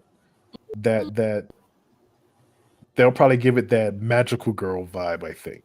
And it probably will work. I think because even though Stars isn't a magical girl comic, I mean, yeah. it Yeah. still kind of gives you It's that not, vibe it Yeah, because it like is. that did. all When I girl picked The team, it art, up, that's what I the art thought it direction. was going to Yeah. be. Mm-hmm. Yeah. Yeah. Especially like when they did their change, which I thought was funny because you had Avia who was just like, I'm just going to change here, and everybody else is in the room Yeah. changing their clothes. I actually wanted to go more in depth in that and like I actually have thought panels of them changing their clothes. I Like, I Yeah. actually thought that was a funny nod that you made to the Magical Mhm. Girl series. The fact that they Yeah, all just yeah, went to dressing rooms to change, Mhm. but she just decided like I'm just gonna yeah. do She just this. did it right there on the spot. And that's That was honestly what I was harkening back to because I always got that vibe from them. And one of my other friends, she even told me because she has a kind of a magical girls comic that she's doing called Beautiful Soldiers. And so like ah, she saw stars and she was like, this gives me a magical girl vibe. When she said, Ooh. I was like, I know what I'm gonna do. And like when I was writing that, I was like, Avian, she got nanite. She could just change right on the spot. And so she does it, and everybody's like, oh, okay, so Mhm. we gotta put it on our pants one leg at a time, and but she just out here transforming, transforming in front of everybody. But Yep. but it gets better for the stars though. I'll say that it gets better for the stars. okay, Because good. I'm not gonna say how, but it's an interconnected universe, and the Cipher teams are the top, but it gets better for stars, especially after this arc, because this Yeah. arc is happy, but it ends heroically. This arc does, and you're gonna feel some warmth in your chest. You're gonna be like, yeah, Mm. that's my girls. They did it. They did it. But it's they realize they're in over their heads, and I just say that they realize. In issue one, you kind of see it. That Like they're starting to Yeah. realize, like, oh crap, this is a little too much. This is more than what we bargained for. And so as the issues go on, you start seeing that more and more. And then they realize they need, like training and and everything understanding like that, like and everything else, that they were lacking. Because I really wanted them to feel. I really wanted the reader to feel them as okay, they're green, they're brand new. Because, like I said, I don't like seeing because they're a new hero team. They've had a band longer than they've been heroing, so they're new to the hero thing. And Yeah. so they've been stopping robbers and all this other stuff, but to go up against someone like Penumbra who has full control of her powers and knows what she's doing, like even like I had somebody mention the line that she said when she was talking to the officer, when the officer finally figured out that it was her. And she was like, "Oh, that oh yeah, money's 3 states away." yeah, Yeah. It's like you kind of figure out, like, damn, she's fast. We just saw her in the bank. When did she Exactly. run this money away? Yeah. Like, when did she take this money away? 10 So steps ahead. so she's no joke. Yeah. All So, right.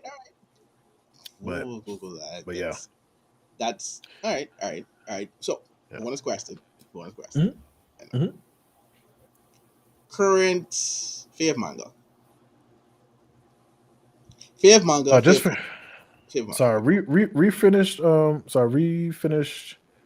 reading Bleach because I had to read the Thousand Year See, Blood I love Work this again. this dude. This is it's all But bleach for this dude. I love it. one of the I love it. mangas that I'm reading is like it's an indie manga called Apple Black. So I've been reading that. It's pretty dope. Um, Mm. and it's from another is a black manga creator, Okay. White Manga. So I don't know if y'all probably heard of White Manga, right? He's with Saturday AM. So like he has some books that come out through them, but it's called Apple Black. It's pretty dope. So I've been reading his manga. I'm trying to think, like, as far as that, what else was I reading? So I stopped reading My Hero, not because it got crazy, not because a lot of people are, well, did you stop reading because it got dumb? I was like, no, actually, I was enjoying the story because I'm like, damn, Deku, you finally grew up here, my guy. Okay, let's see what happens. So like, I I'm feel like I knew where you stopped. I feel yeah, like I yeah, knew. you know exactly where I saw. Yeah, he's like, he's like trying to. He's out here doing it on his own. Everybody's like, yo, Okay. Yep. come Okay. and get some rest. He's like, I can't get rest. I'm like, okay, Oh, Deku's not okay. crying anymore. Okay, Bad. Deku. Bad. Batman you know, Deku. so I was like, I was waiting for this. So like I was reading that, but other than that, like I really haven't read any mangas, Uh-huh. any other ones. Mm. Because like I said, I've just been writing and stuff. And for me, I'm the type of person like if it's enjoyable, I will get sucked into it and be reading it, and I know I should be writing, and I'll be reading mangas. Um, and as far as comics,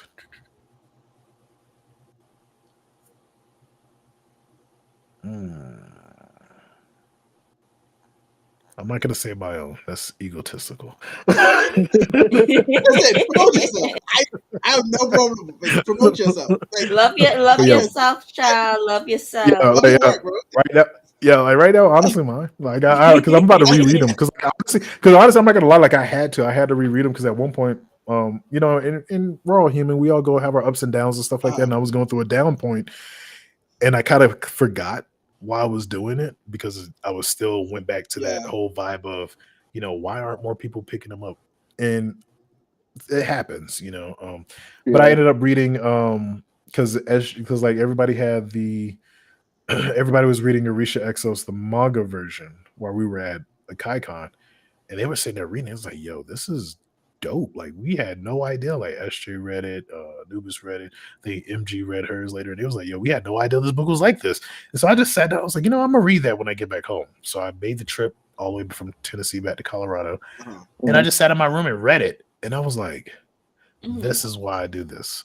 And I came at it from a mindset like, you didn't write this. Just read it as if you're a person reading it for the first time.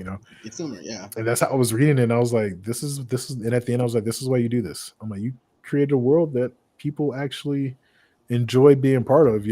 So like I'm going through reading my other ones. Like I always read like the script before I write the next one because I try my hardest to cover up any plot holes and things like that. So even whenever I'm writing a script, like if I took a break, I'll start from page 1 and read all the way to where I stopped and then start writing again, just to make sure that I catch things. Because sometimes you can, if you just start back writing, you can miss something that you said 5 pages ago, and then you'll say something totally different in the next page, and everybody be like, "Wait a second." Like you just said that they couldn't do that 5 pages ago. That's the reason why you see that stuff in books, because people don't go back and read the script. I was going to say, I can tell that you, just contradicting themselves. Akira Toriyama, you are not. I can tell. Akira Toriyama, you are not. I appreciate that. Remember the stuff that you do. You won't be there in your work with it. Oh, I forgot they had deals. I'm sorry. That's exactly. Exactly. Because I go back, I read everything. Like some people, like they'll sit through their script and they'll just write it. Because I've been writing for a very long time, I used to do that. Like I would sit down and just write a story and just keep going. But where I changed that is I was working on a Sentai type story when I was in high school called Anime Nights, which I'm actually bringing to Sovereign Mangaka, and it's dope too. Like it's crazy. Like it's I think people are gonna like it. But I was writing a movie script for it, and it was like 275 pages handwritten on notebook paper of this script for this, and because I could take breaks, that's when I started like, okay, well, I took a break. Let me go back and read. So I go all the way back to the beginning and read all the way through just to make sure that I don't miss anything. And that's when I started picking up that habit. And plus, I realized stepping away helps me clear my mind, because before I would just write all the way through and then I go back and read it and I'm like, man, you contradicted yourself a lot in this. Like, you're like, this character was here and then all of a sudden they're over here, and I'm like, how did they get there?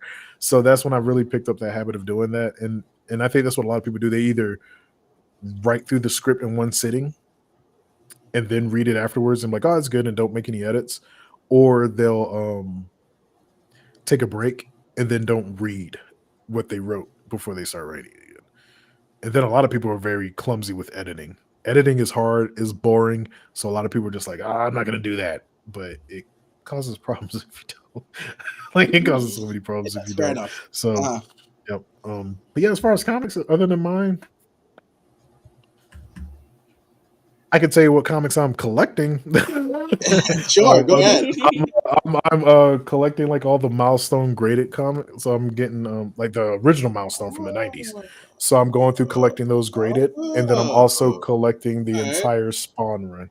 So as you can tell, I got Spawn back there. So I'm collecting I the do. entire I do see Spawn run. it. Nice, So nice. I also have Grogu holding a puzzle box. I don't know if y'all ever see Hellraiser, but I'm a huge Hellraiser fan. Like, honestly, I'm a huge horror head anyway. So when I start bringing horror into the Silververse, you and the mall would fit right in. So, I love horror. I love it. Yeah. And our other pod mate, who's not here as well, is also a very big horror fan as well. So okay, my favorite horror. What's your favorite horror?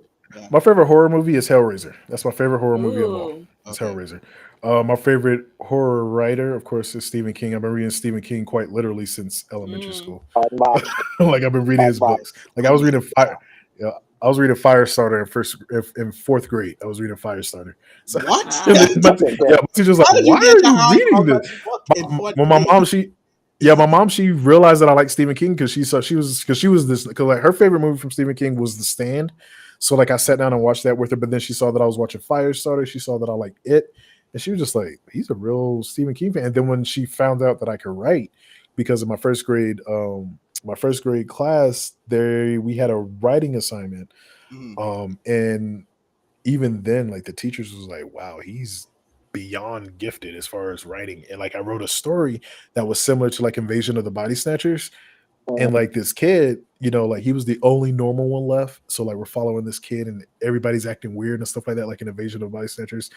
And then when he realizes that it's an alien invasion, like, he finds his mom's body in his toy box. Like, he's had like this big old toy box. And so like, he found his mom's body in the toy box. So like, when my teacher got to that part, she instantly called my mom. Like, like she instantly called my mom and was like, red flag. Exactly, like, what's going on? And like, exactly, right. And that's, and like, my parents never got that call, but I got the "Are you okay?" conversation. It was wild. It was wild because I think she wanted to call on two reasons. I think she wanted to call because of the imagination, and then that part. So she probably got worried, and so like, she called my mom, and then my mom was like, "I didn't even know he had a writing assignment." And she was like, "Did you know your son can write to this level?" She was like, "He's always daydreaming." She was like, "Yeah, I know, because that same teacher has called my mom before. I'm like, he's daydreaming in class again." But now she understood, why. And so like, she set my writing up for like a contest, and I won the contest.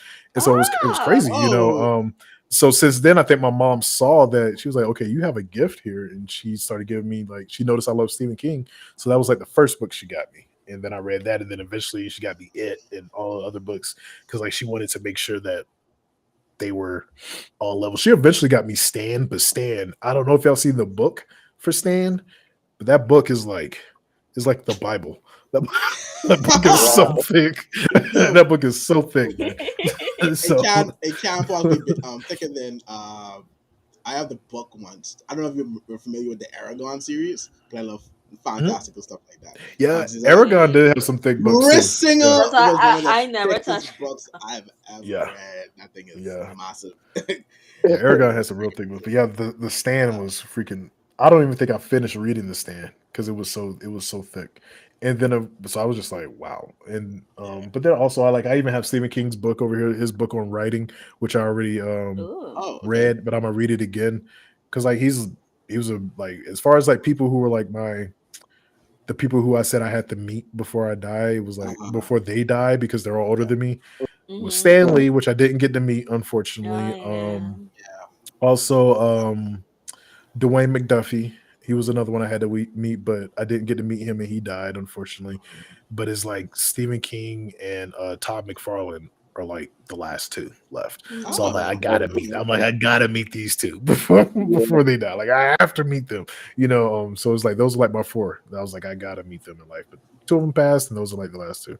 So now Zack Snyder's starting to rise on that list. Oh, you're a Snyder Which a lot of fan. You are a yeah, which a lot Snyder of people tell me they're like you're Interesting. crazy. You like Snyder. I'm like I think he Interesting. has like a crazy like his vision is different. I think Yeah. Yeah. with But a lot now, of things. but now, You are know. you a Yeah. Um, Snyderverse Avenger though? so I'm gonna be honest with you. When Man of Steel came out, me being a writer, because I went to the theater on opening night, like late at night on opening night and watched it. I felt like I was watching a storybook. Like honestly, that's how I felt. I felt like I was watching a book on the big screen. I know a lot of people didn't get what he was trying to do, and that's understandable. Like when you create something, even with my books, like you create something, you're gonna have different aspects. Like you can have two friends, both of you read the stars, and both of you are gonna get two different things from it. Mhm. That's Yeah. natural, right? Yeah. Mm-hmm. So what I got from it, I was like, he's showing a Superman who has no earthly idea what the hell he is doing. Like, no idea at all. But I think people thought that this was going to be like year 20 Superman, in a lot of cases. And I was looking at it like this is a brand new Superman. He just found his ship, just found his suit, just found out he was from another planet, really. It was finding himself. And so whenever it came to him fighting Zod, now it's like you're torn between two things. You know that your planet's been destroyed. Now you're meeting people from your planet. You can learn everything you can about your planet, but they want to take over your new home. So now you're stuck between, two places. Like, do you help your new home or do you help the people from your old home? So he chooses to help his new home. And then a lot of people are like, well, the fight was crazy. Like, why didn't he just take Zod away? And I'm like, you got to think about it in this aspect. Like me, I'm a trained fighter, right? Like, but for me to get to the levels that I wasn't fighting, I had to fight people better than me. When you're fighting somebody who like I've been fighting, like honestly, I've been fighting since I was a kid.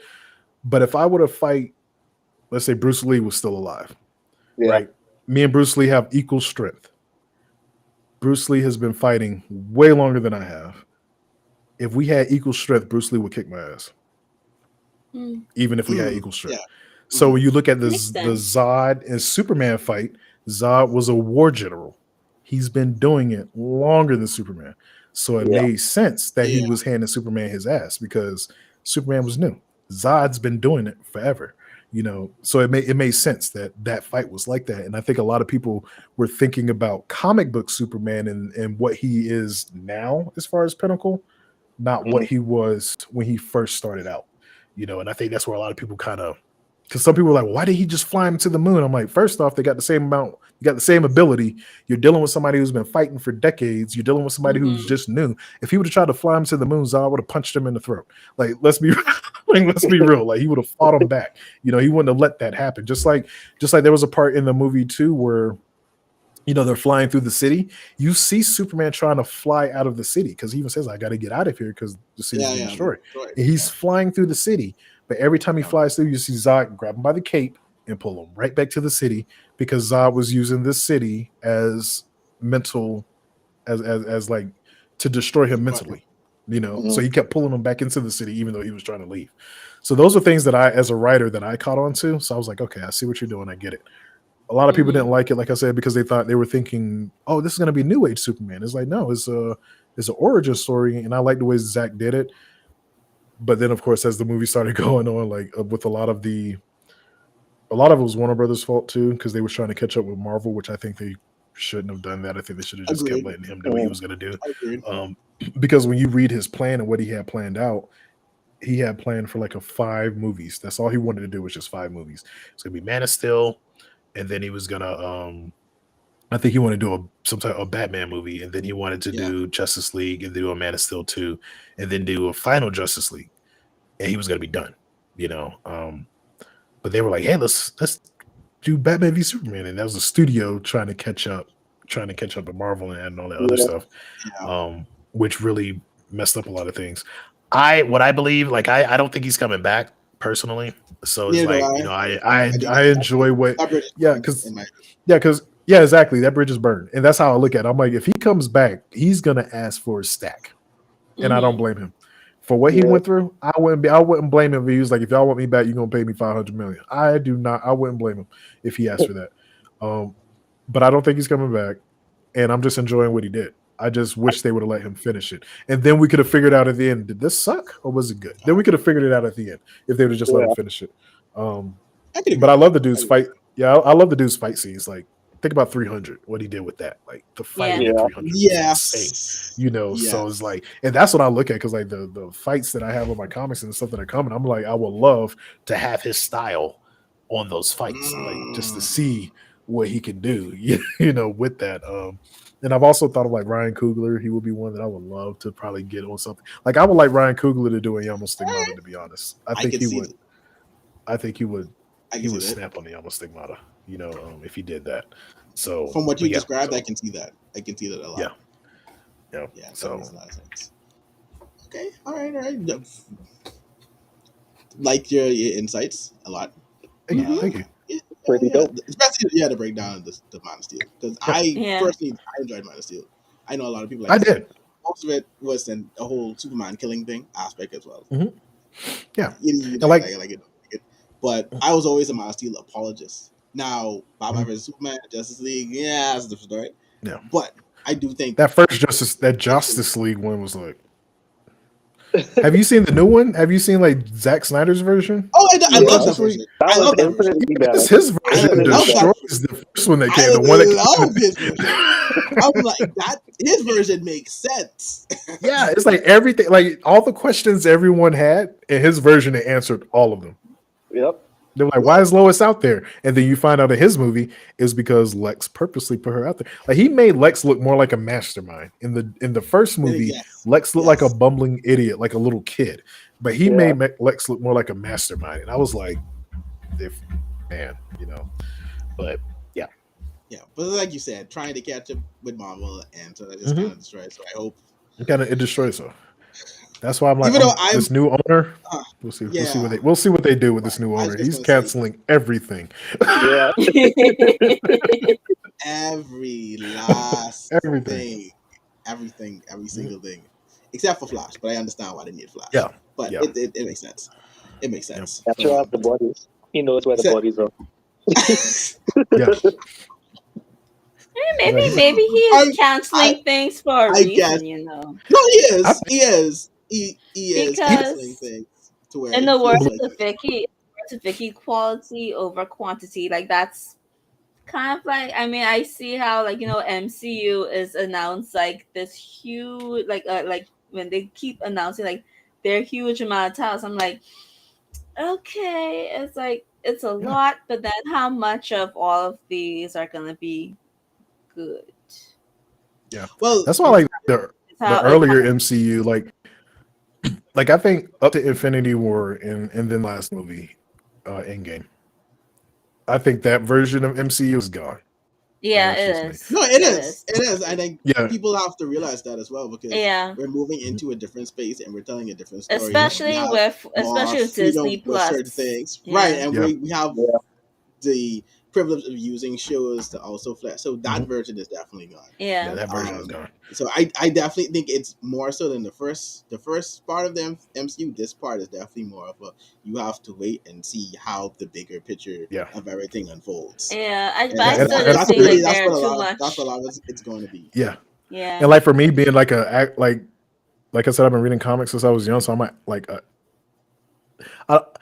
I'm like a legit comic geek, so like I don't even pick sides. Like, everybody's like, "So, do you like more Marvel or DC?" I'm like, I like both. I want to see both win. Like, I want X-Men, Avengers.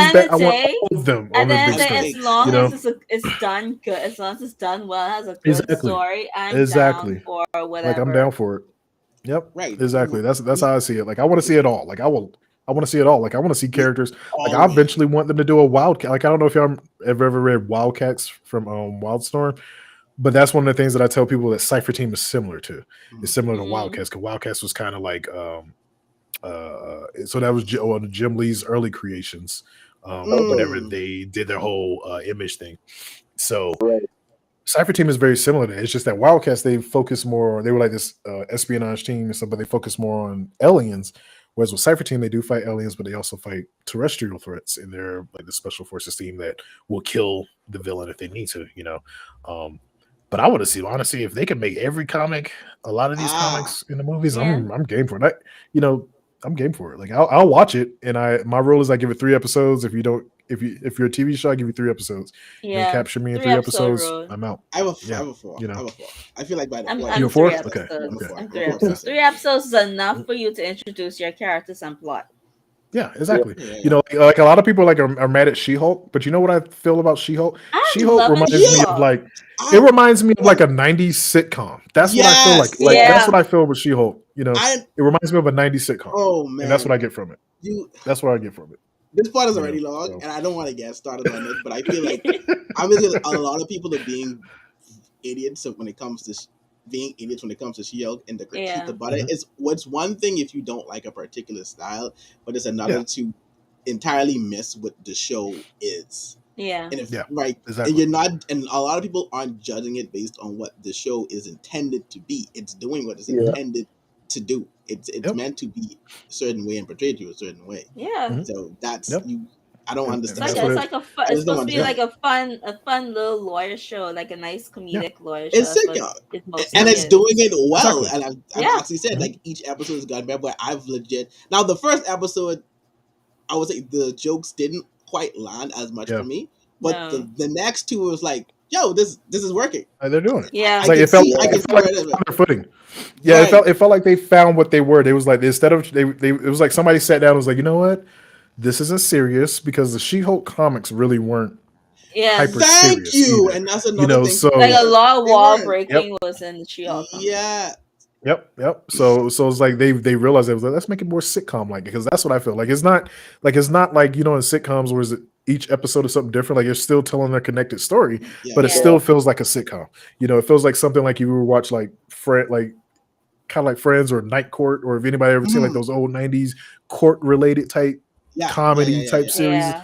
Like That's what I feel when I see it, like courtroom shenanigans. Like that's as soon as I saw they was like, oh, it's gonna be called She-Hulk, you know, She-Hulk, Attorney at Law. Attorney at Law. I was like, oh, this is about to be courtroom shenanigans all day. Yeah. And that's what so when I started watching, I was like, yep, courtroom shenanigans. As soon as they made her Hulk out in the first one, I was like, yep, that's okay, I get it. I know what you're There doing. you Mhm. go. I was like, I know It what you're works. saying. And It then I works, watched and I like it. You know, It works, Yeah, and I like it. you know. And we're getting more, and after the episode 3, we're getting more of what Yeah. the plot, and Yeah. think of the plot and Yeah. the villain being introduced and everything like that. But Exactly. yeah, The only complaint that I do have with She-Hulk, like you said with let's say issue 1, Jesus. comic brain, right. But with episode 1, there was a couple of things like I do wish that they could have showed us a little bit because like when she was venting to Bruce and telling him like all the things that she went through, like I do wish that they could have showed that a little more. You know, like because you know, like that one part whenever she was in the office and the dude tried to talk over her. Yeah, And then she kind of shut him down and sent them away. Like I wish they would have actually showed like her boss coming in and saying, "Hey, such and such, you're getting this case," because then it would have made sense with that. With her more when she mentioned it. But also I think that they could have done a little more with the accident part. Like I get it, like I said, because it I is a feel sitcom. like, yeah. 40 minutes. That was my issue. Actually did the one. blood. Yeah, I think they could have actually did the blood transfusion like they did in the comics. Like they could have made that accident. Yeah, they could have made that accident bigger. They could have made it where that spaceship shot at the car or something like that. And she got majorly hurt, you know. And then when she got hurt, you know, Bruce is like, "Oh man, you know, she's gonna die unless I do this." And then he gives her his blood, and then I feel like I think they that's could my have did issue that. with episode 1. Like my issue with episode 1 was like the pacing. That's how, because I feel like in episode 1, like they sped something, they rushed through some things, and then they slow down on things that shouldn't. Like that whole bar scene, like, you know, after the accident, she appears that she went at the bar, and that whole bar situation, I don't think that was needed. I feel like that time that scene took, that could have took to what you were like leading on, say like, you know, show these little micro parts of where, like, you know, she had to hold in anger or she had to deal with it. I feel like that's little main issue of episode 1 was its pacing. It was. So, but yeah. So since this has been an extensive talk. I didn't even notice the time. Looking at the time, it's been a really extensive talk. But Time yeah, flies when you're talking about interesting things. No, for real. And this was Exactly. like I was saying Mhm. earlier.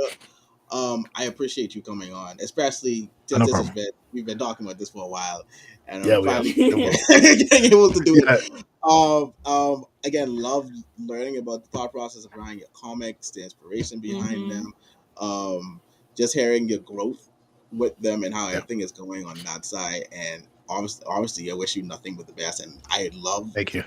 what I've read so Yes. far. I mean, I can't wait to read Thank the you. rest of them. And Thank you. also, I have appreciate to it. say this: you are also, in terms of guests, the first one that we've had internationally. So that's also a Really? big deal for us. That's awesome. So So this is my first international podcast. yeah. So it's the first for both of us. Oh. Yes. So when I tell you that, I was very appreciative Let's of enjoy how. that first. Yep. Oh God. Oh God. Thank you. You're right. You're right. You're welcome. Your But no, first time definitely. should be a lovely experience. Mhm. This was fun. But no, seriously, I think I'm very appreciative of how excited you were. Like that was like a Mhm. big shock just to see your excitement to come on the board. That like put my ears because I was very. Because when I asked SJ about it, I didn't know how your response would be or not, how your receptivity would be to coming on the pod. So I'm happy that you did. This was a very fantastic pod, and we loved having you on. So hopefully, this is definitely not the last, and It won't be. definitely. It won't be. And when we have you on again, it'll be We can back talk when about. your Yeah. comic has grown even, your series has grown even more, and we'd have a lot more to talk about. Oh yeah, most So definitely. before we go, Mm-hmm. as we are the otaku, so I don't know if you ever watched Naruto. Have you? Yeah, I have. I Okay, watched cool. Naruto all the way through. Naruto's dope. Don't get me wrong. It's just All right, it's one of those it powerhouse is. in it. It is what Well, it's. Bleach Yeah. kind of was too. Bleach is in the big three, but I like Naruto. Not gonna lie. I mean, Honestly, before we go, I do have were a you? question. Oh, Have yeah. you watched Full Metal Alchemist? Yes, and What is Brotherhood, your and I do like okay? it. What is your thoughts on that? Because like I know you mentioned Hunter x Hunter, you mentioned Bleach. Just want Mhm. Oh Jesus. I you enjoy had Full Metal church, Omar. Alchemist. There's a lot of parts in there that I felt was very emotional for me. Like one, there was the Chimera one. You know which one I'm talking Mm-hmm. about. Where dude fuse his own daughter for his own science. I was like, Um, man, you need to be drug up and Yes. down the street through um, glass and rusty nails and freaking used needles and everything for doing that to her. And then of course there was when the captain got revenge for his friend. Like the Yeah. whole and I love Oh, that so much, the snapping. And like so there's things from anime that I do incorporate. So like if you uh, like read Cypher Team, like when Raina shows up in issue 2, he does the snap. And when he does the snap, things explode. And that's one of the things like Ooh. I thought was dope from Full Metal Alchemist. I do was just using his powers and just snapping and just said mhm. what was it, lust? Was it lust? Yeah, was Oh was it yeah, it it was lust? was lust. both of them. It was He did Yeah, it last. to yeah. It was both When he of was them. last. setting It lust was on lust fire. Oh no, and he Yeah, did. envy. He did. so He did Last with and lust and Envy. envy. Yeah, lust and envy. He did yeah, too.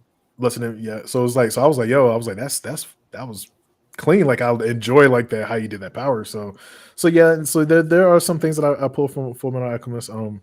But like with even with Naruto, like with Kunoichi, like in issue 1, you see her do hand signs and stuff, and then she changes her uniform changes, and then when she jumps Mm-hmm. out of this plane, she does a halo drop, so she's like way up there, and then when she gets down to the bottom, she does hand signs again, and then she does like her dragon breath. So like a lot of her moves, she does do the ninja hand size and stuff like that. But the only thing that what I did to make it different from Naruto, because Naruto's mostly of those are animal based, I actually Yeah. used like the real ninjutsu hand signs for her. So she's actually using the real ones, and so like she does Ooh. them. So it's like I took those because like they have like rooms for like dimension and all this other stuff, and they do have the animal ones. So like I merged the two of them, and then like at the end, every time she ends them all, she does the hand sign for absolute, which is like the seal that seals it. Because Mm. even though her power is her Kai, it is a magic base.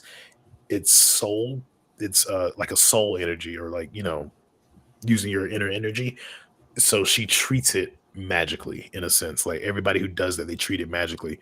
And when they do the absolute part, that's when they in the spell or in the soul conjuring, so that it doesn't continue to pull from the soul. So, but you'll learn more about that as the books go on. So See, you keep giving me like more and more and more tidbits of what's to come, and I can't wait to read them yeah, even much more. it's a lot. And then it just makes me mad again that Yeah. Temple High ended the way it did. But I'm not going Yeah, back there. and just to let y'all know, because I didn't mention this either, and this will be the last thing I'll say, but I've been writing this universe since 2007, so that right there should tell Wow. you That shows. just That how shows. connected. Wow. That shows. Yeah. It's like I said, it's well done, and it shows the time that you spent on it. I wanna. It's sort of like the show on Netflix called Arcane. How they've been Mm-hmm. writing and produced Yeah. text. I think 2015.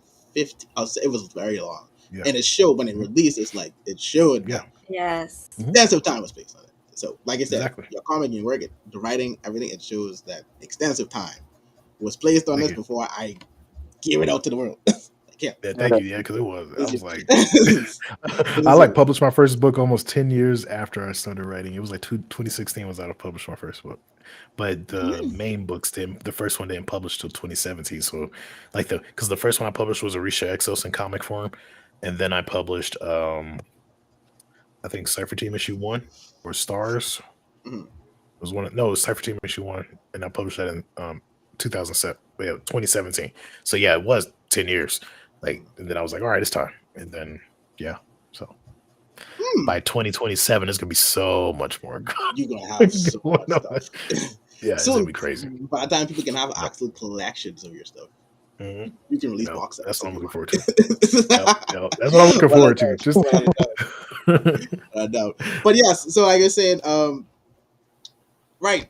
So I was here at the Otaku Summit, and just like Naruto, and they had the Okage Summit, when we end the podcast in reference to that, and to as a tribute to that, and to celebrate that, we like to end it with a poof. Now we don't have obviously we don't have this not a very we have a verbal poof that we like to do at each point. So it would be an honor if you would join us along. Okay. If you poof with us. Yes. So I poof with And y'all. that's, now, keep in mind, we have never done this on time in any episode. So No. it's a very running joke. So every pod is a challenge to see, can we finally do it in sync?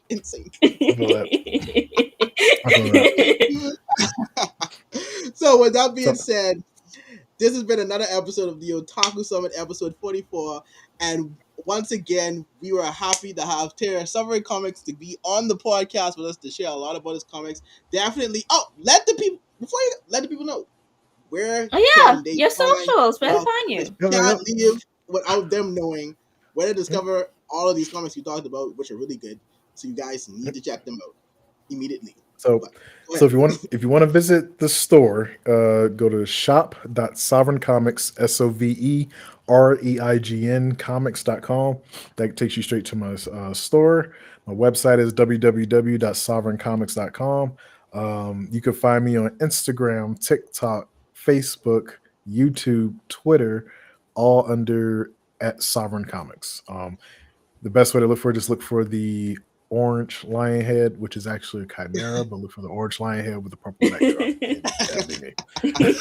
Great logo, by the way. And we will be linking all of that to this episode when this episode release. So, with that being said, thank you guys for listening, for watching, however you consume this, and also thank you again, Dare, for being a part of the podcast. My pleasure. We appreciate it. You are welcome here anytime. So, with that, awesome. the Otaku Summit is out. Poof!